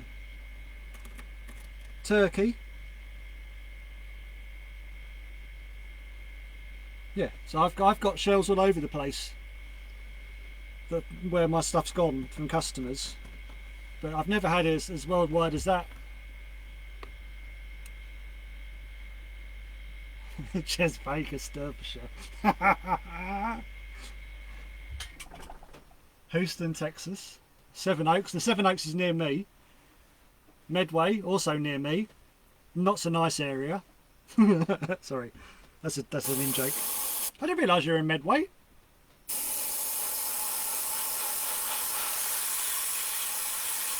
That's the next town over to me.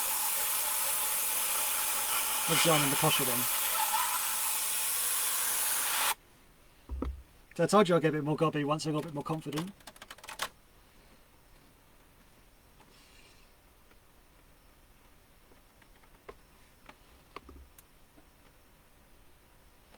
I've got to post them Monday. I'll tell you when then. The post, it's only just given me the address, it's at work.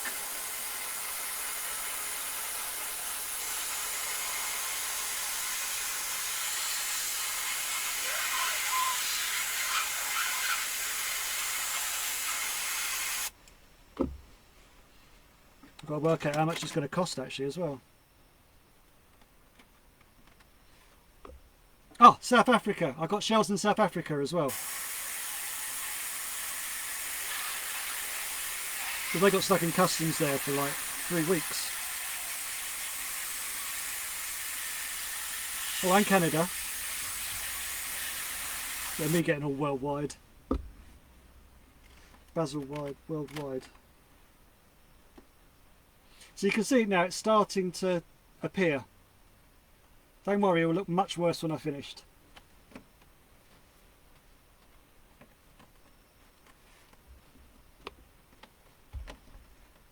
I'm using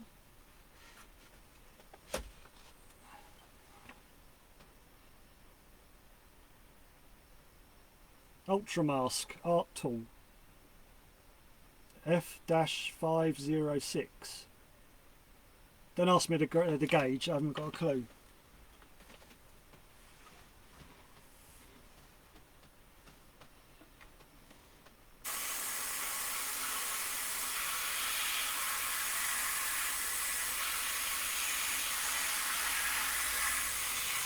Back in October I went to a club I've never been to. I had my first ever go at buggies, and I rocked up at this club. I've never been to it before, and I turned up with my mask. This October I turned up with that on my face and nobody said a word. Nobody asked a question. I was very, very upset.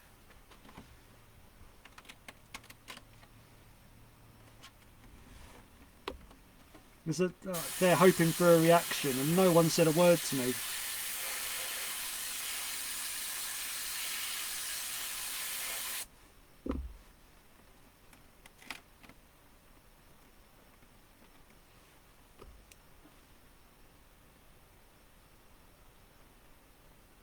Oh, okay, I know where that is. Well, ish. I was on the committee at the on-road end for my sins. Good old Ian.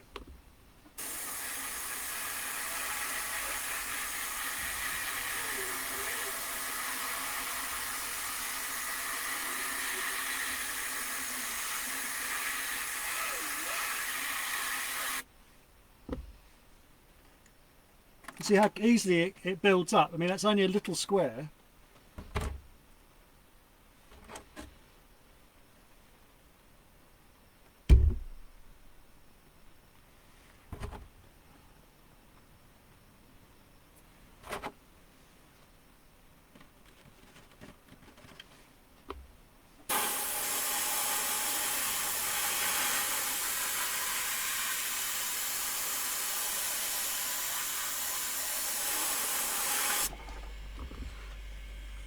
I shouldn't have drunk fizzy drink. I want to keep burping.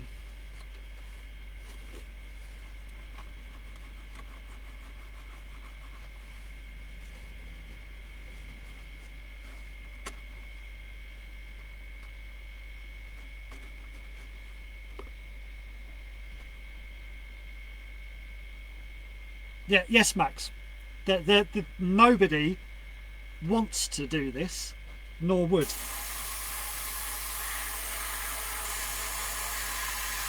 But it's just a little bit different to what I normally get asked to do.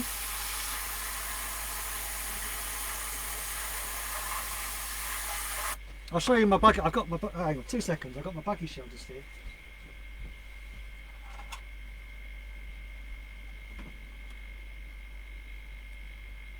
That gives you a rough idea of what I'm going to do. That one I did yellow. I don't know why.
So it's low tack.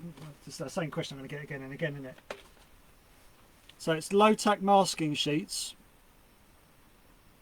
and then stuck it through my printer cutter. And found, well, I found on Google leopard print that I wanted. And I got the scale to what I thought looked right to me.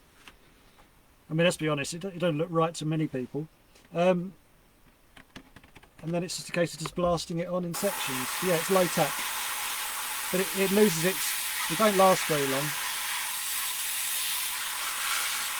I thought I'd need to use more than this, but I seem to be getting away with it quite nicely.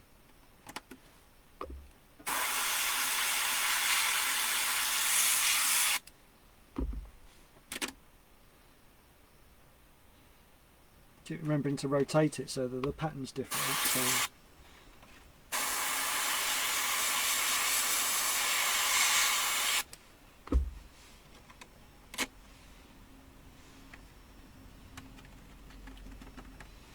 Hundreds of hours spent sitting in front of my printer cutter trying to make patterns and learn how to use it and get comfortable with it. I don't want to change cutters now because I'm too scared I'll have to learn something else.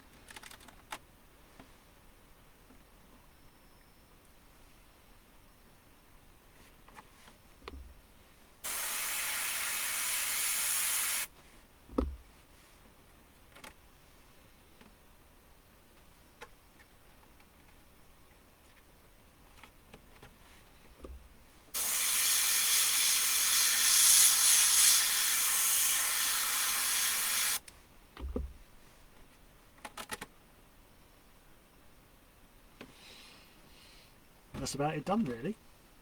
Oh no, was I going to do... I'm going to do along the bottom skirts on the sides.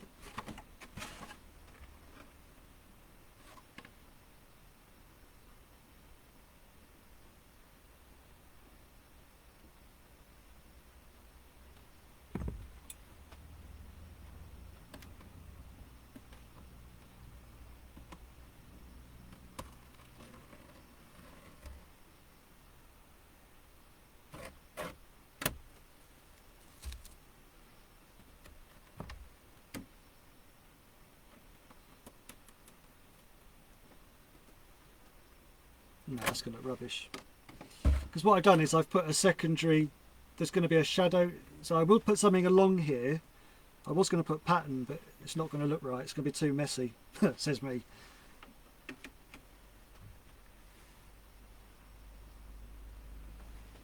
So for continuity, I'll pull the same off the other side. If I can find the cut line.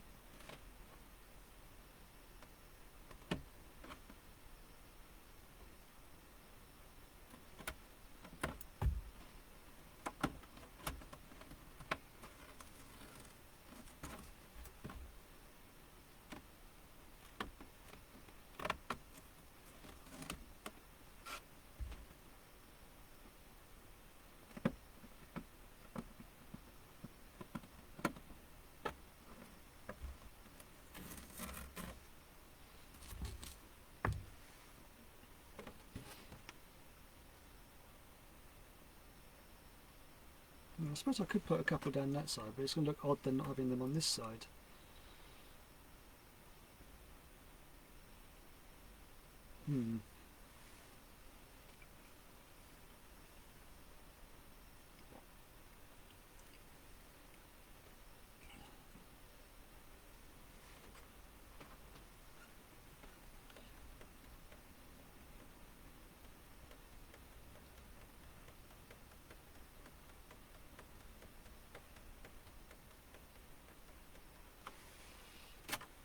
Right, so that's about had it now.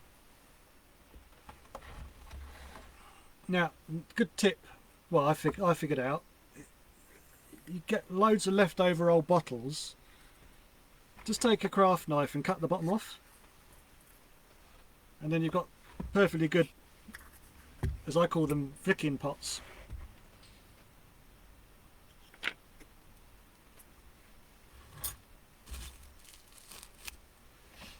Right, I've got to be careful now. I've got to figure out what colour I'm going to do. The last one I did was too orange. So I want a bit of gold. Where's my gold? Because we've got chrome in the...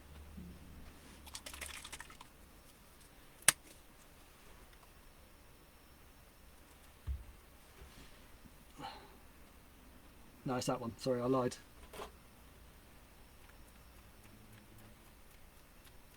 I spent hours trying to figure out what brush to use to get a good flick pattern. Then realised it's your finger. But my screen up here has got flick pattern all over it. My phone generally always gets it over it. Because I want it to have the same direction.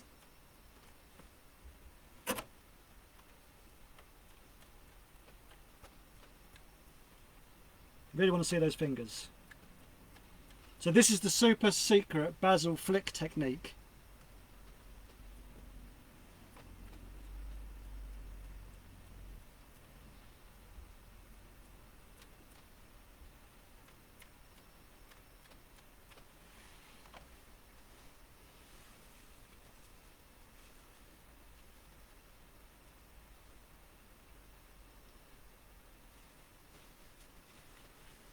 No brush needed for the gold. Yeah, no needle. Finger. So I generally wake up and you've got bits of paint all over your hands and it just doesn't come off first go. When it gets all over the hairdryer.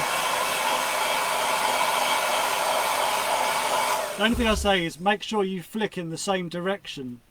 Otherwise it looks wrong. So you have to remember, you have to quote me, it's the super secret basil flick technique. Which obviously isn't very secret anymore.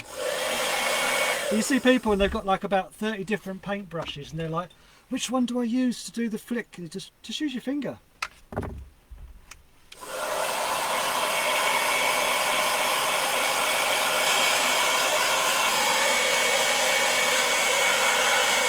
You have to hair dry it because you now get little blots of paint which takes ages to dry, so you've got to hair dry it.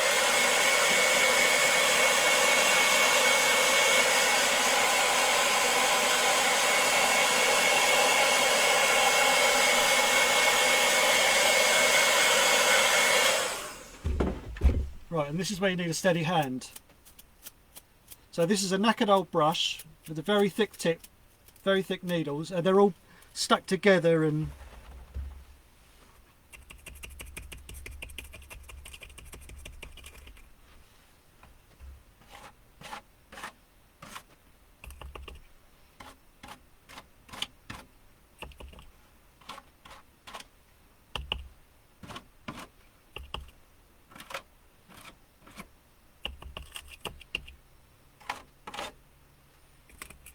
there is no wrong or right. I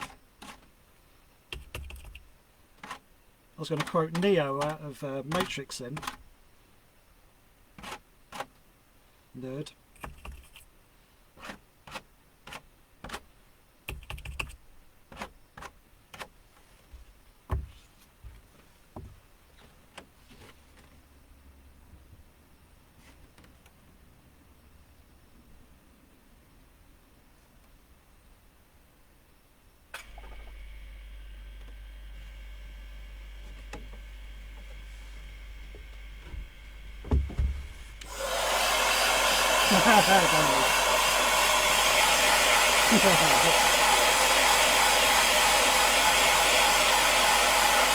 Eric's answered my question. I was about to say the same thing.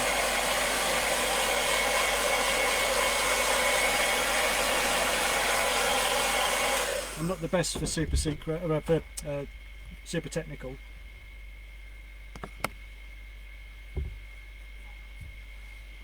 Right, so now I want to put a bit of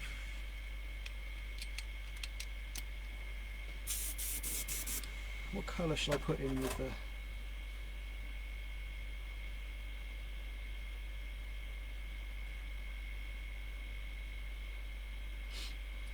should really have thought about this before I started.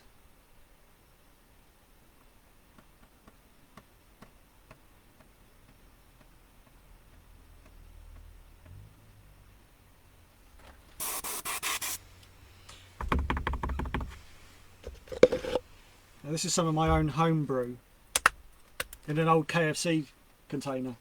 Get your old gravy. But they work really well because they seal themselves back up. Yeah, that's just magically changed colour. So that is black, mirror quicksilver, and white.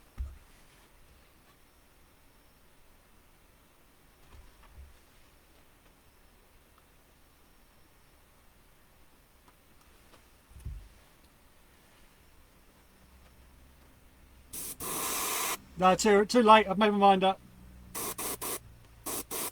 I'm going to go grey.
So I've got that one in there. Then over here I've got another one I've been using. So the different colours of grey that I kind of mix up, and this didn't seal as well, so I used a plastic bag to try and seal it better. These work wicked. So it's the KFC gravy pots.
A bit too much white.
That's better.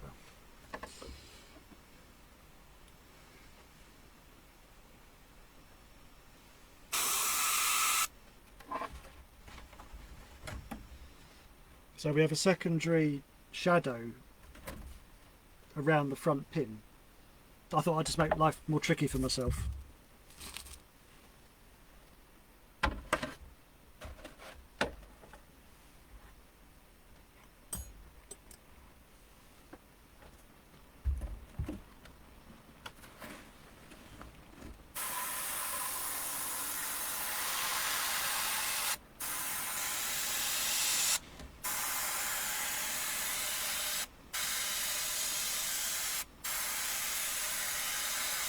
Do you know how like flames normally are, they do nice and bright? I'm doing the opposite. I'm doing grey. Just to, I'll be a bit good.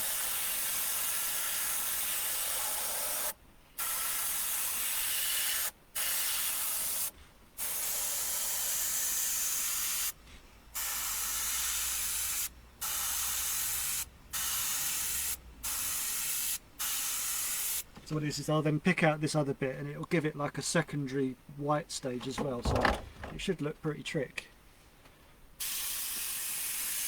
That's the idea anyway. This is where I like to practice stuff on me rather than on a customer.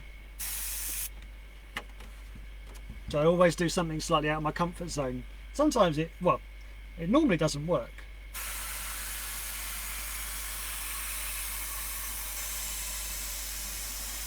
If you can't practice on your own, you're not going to learn anything, because you can't do it on a customer's.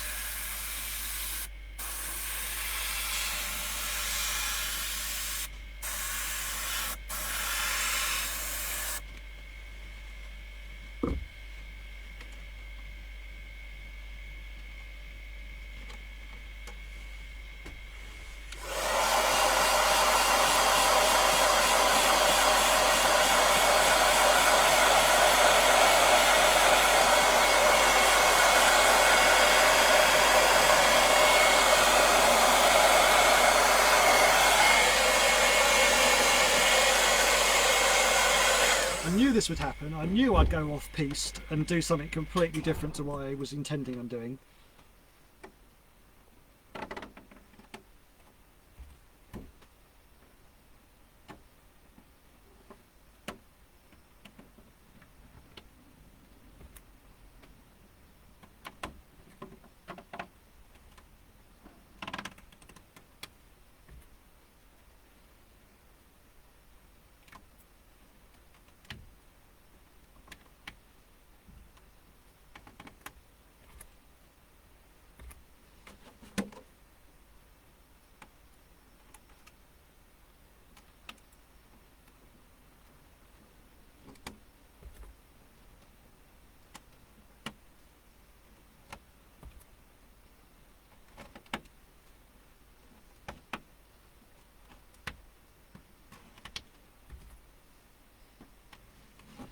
Now you can do. Hopefully, you could all say I'm not a one-style painter. You see some painters which are incredibly good, but they're so stuck in one style that they can't do anything else. I hope you know what I mean. There's one of the best painters. You can tell his paint off by an absolute mile, and you can see when somebody else copies it. But not once have I seen him try and do anything other than what he's known for. He can't seem to do any other styles. Does that make sense?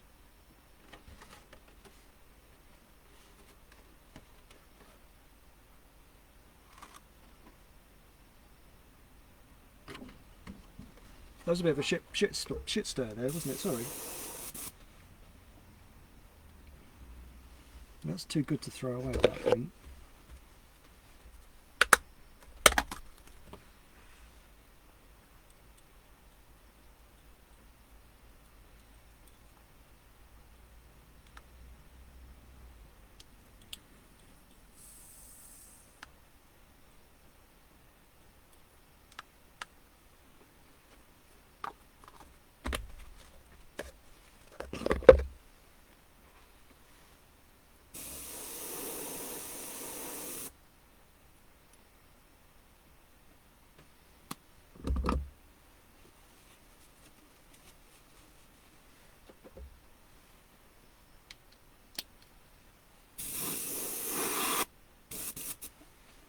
Right, I can turn the PSI up a little bit to, let's go up to 50.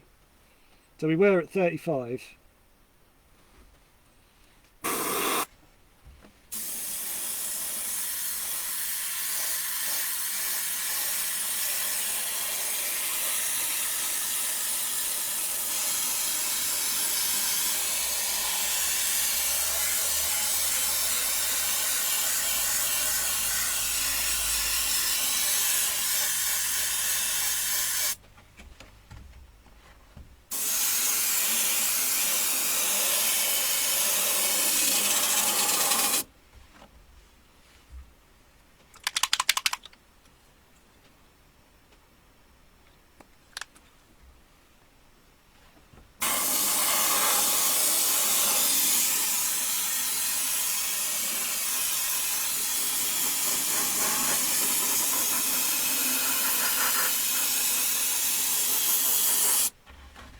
Now, I think I've been quite open and explained all my processes and reasons for why I do what.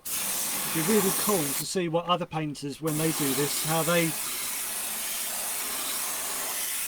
if they share, basically.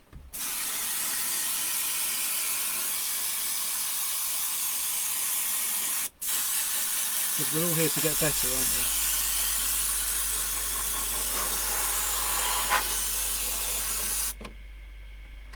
See, my super flicky finger technique is the one thing. Well, also my headlight.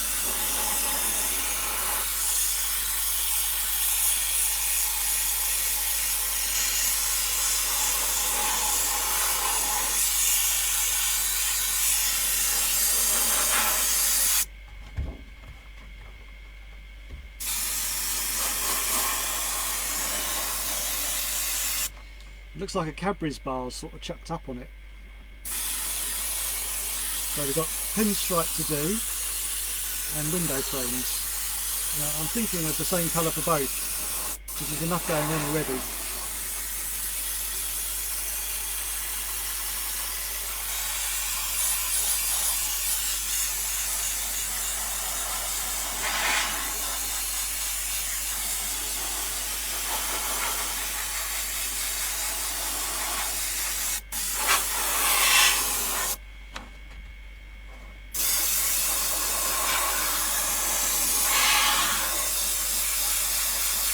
Because obviously I'm only using what 50 psi, but I've only used half a cup, well, cup and a half of paint. So it might look like I'm taking a long time, but it's not really a lot of paint. I'm just trying to build it up slowly. Because obviously, the more paint, the more weight. I'm just going to say that it runs out.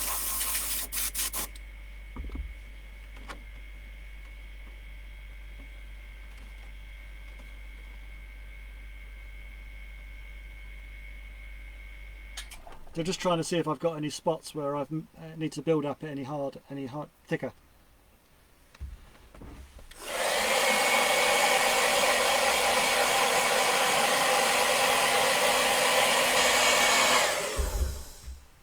There you are, John. Detail white. Spray's the best.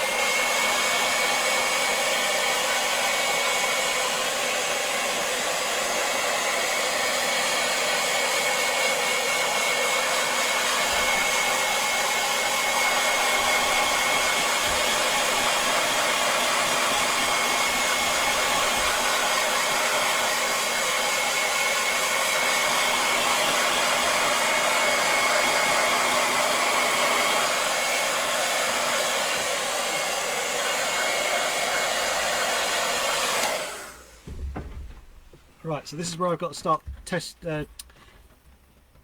relying on my cutting skills.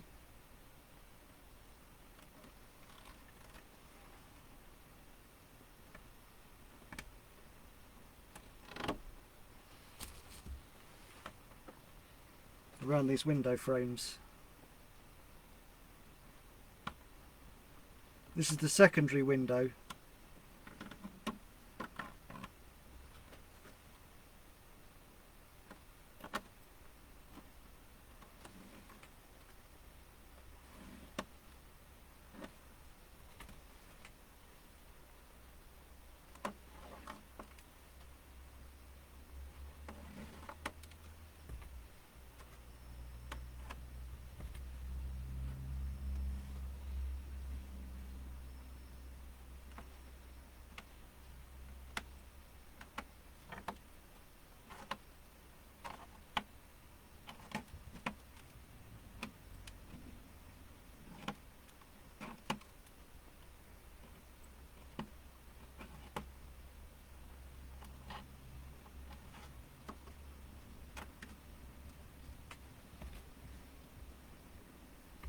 Now the advantage of knowing the dude that makes the chrome means I can actually speak to him on Messenger, and he told me not to back the chrome. because it's a solvent chrome, and he said if you put a water-based black on it, it will just, well, it won't stick.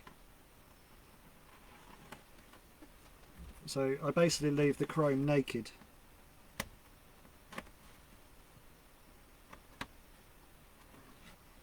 As in, I don't back it.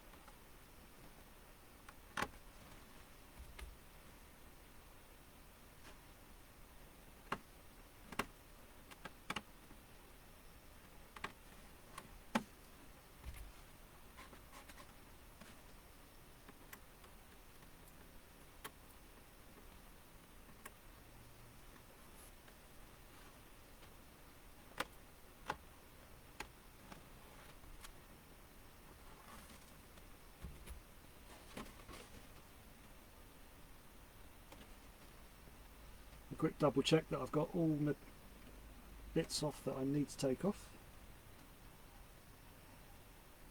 There's nothing worse than finding a bit of liquid mask stuck on the shell and you're like, fuck's sake.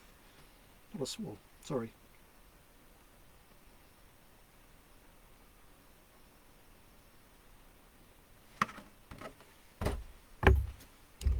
Right, this stuff's very whiffy.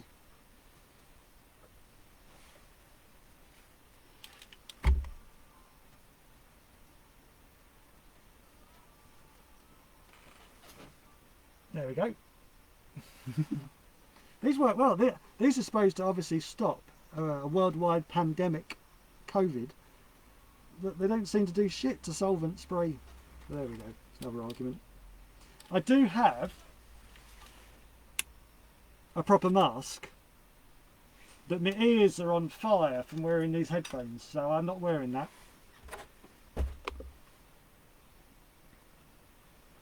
Right, so this is the worst of the three of my guns. I don't like to put solvent through my newest one.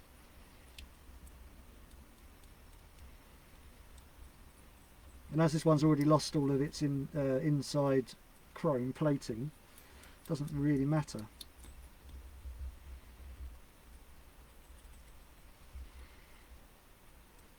Basically want to make it look like a chimney sweep brush.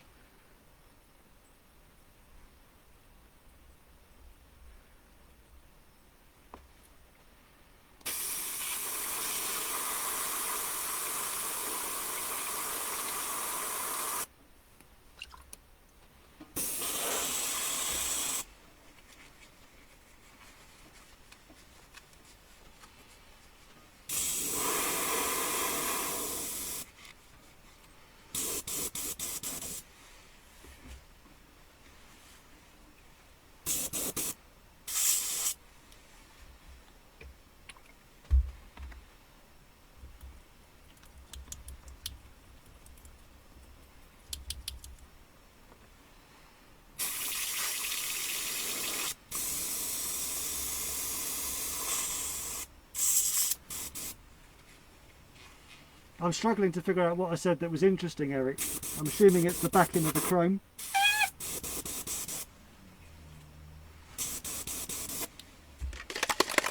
Right, so this has a proper marble in it.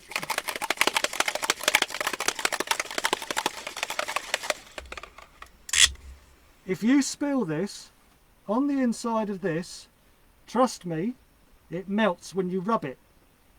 Don't touch it. If you spill any, don't touch it.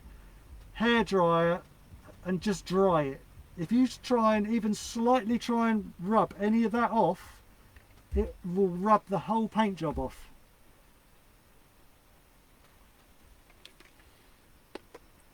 Sorry, I was almost like I was shouting then. So basically you don't want to spill any of this solvent.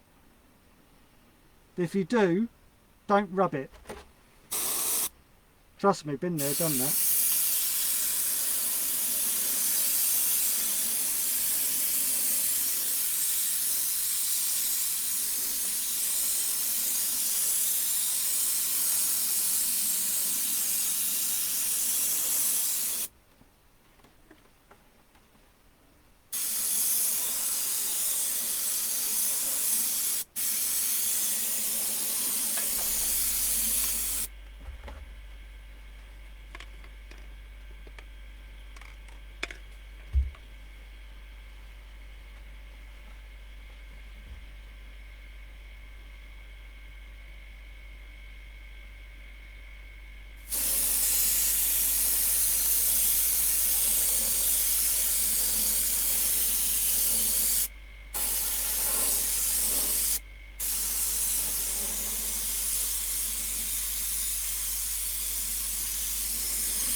Yes, Ben, I have dropped it.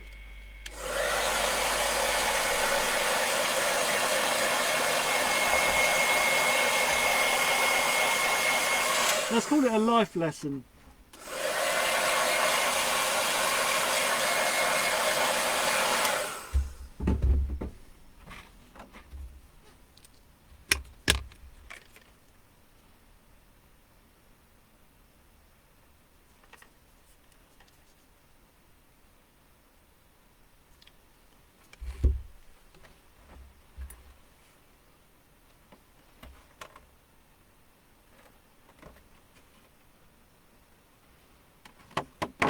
Well, this didn't turn out like I expected. But then again, they never do when they're mine. The purple's completely changed it from what I would normally do. It's because I just couldn't be asked to reach the other colour.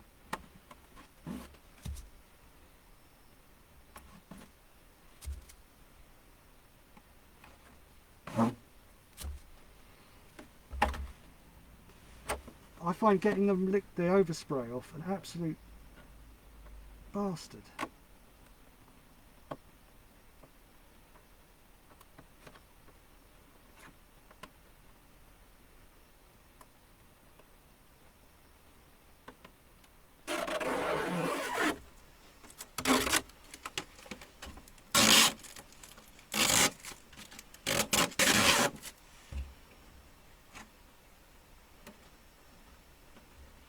Is there a more satisfying noise? Unless it's your trousers ripping.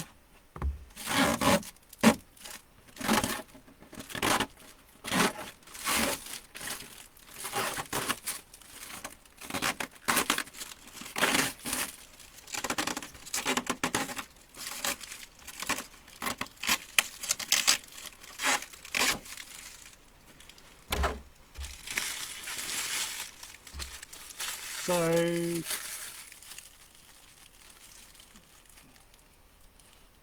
how long's that taken me?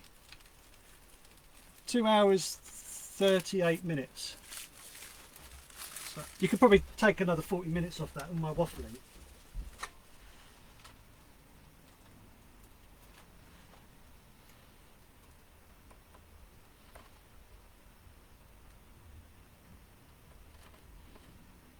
See, in the UK, when I was growing up, there's a kids cartoon or kids puppet, because I'm old. It was called Basil Brush.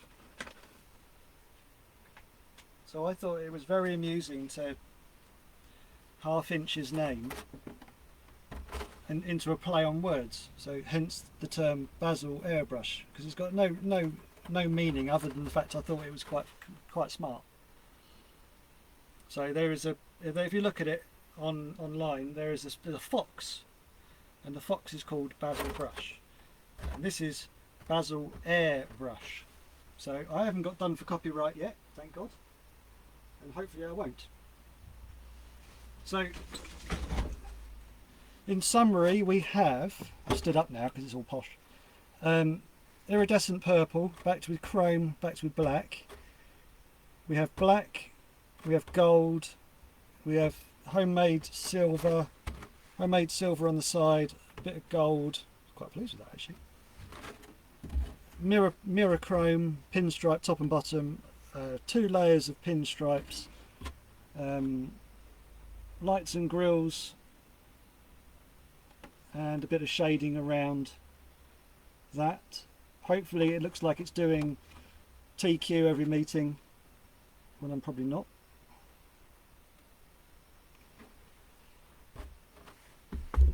So anyway, so I shall put some pictures up in a bit. I can't believe there's still 29 of you still watching. Thank you very much. Without getting too deep, rest in peace, Charlie. I will miss you.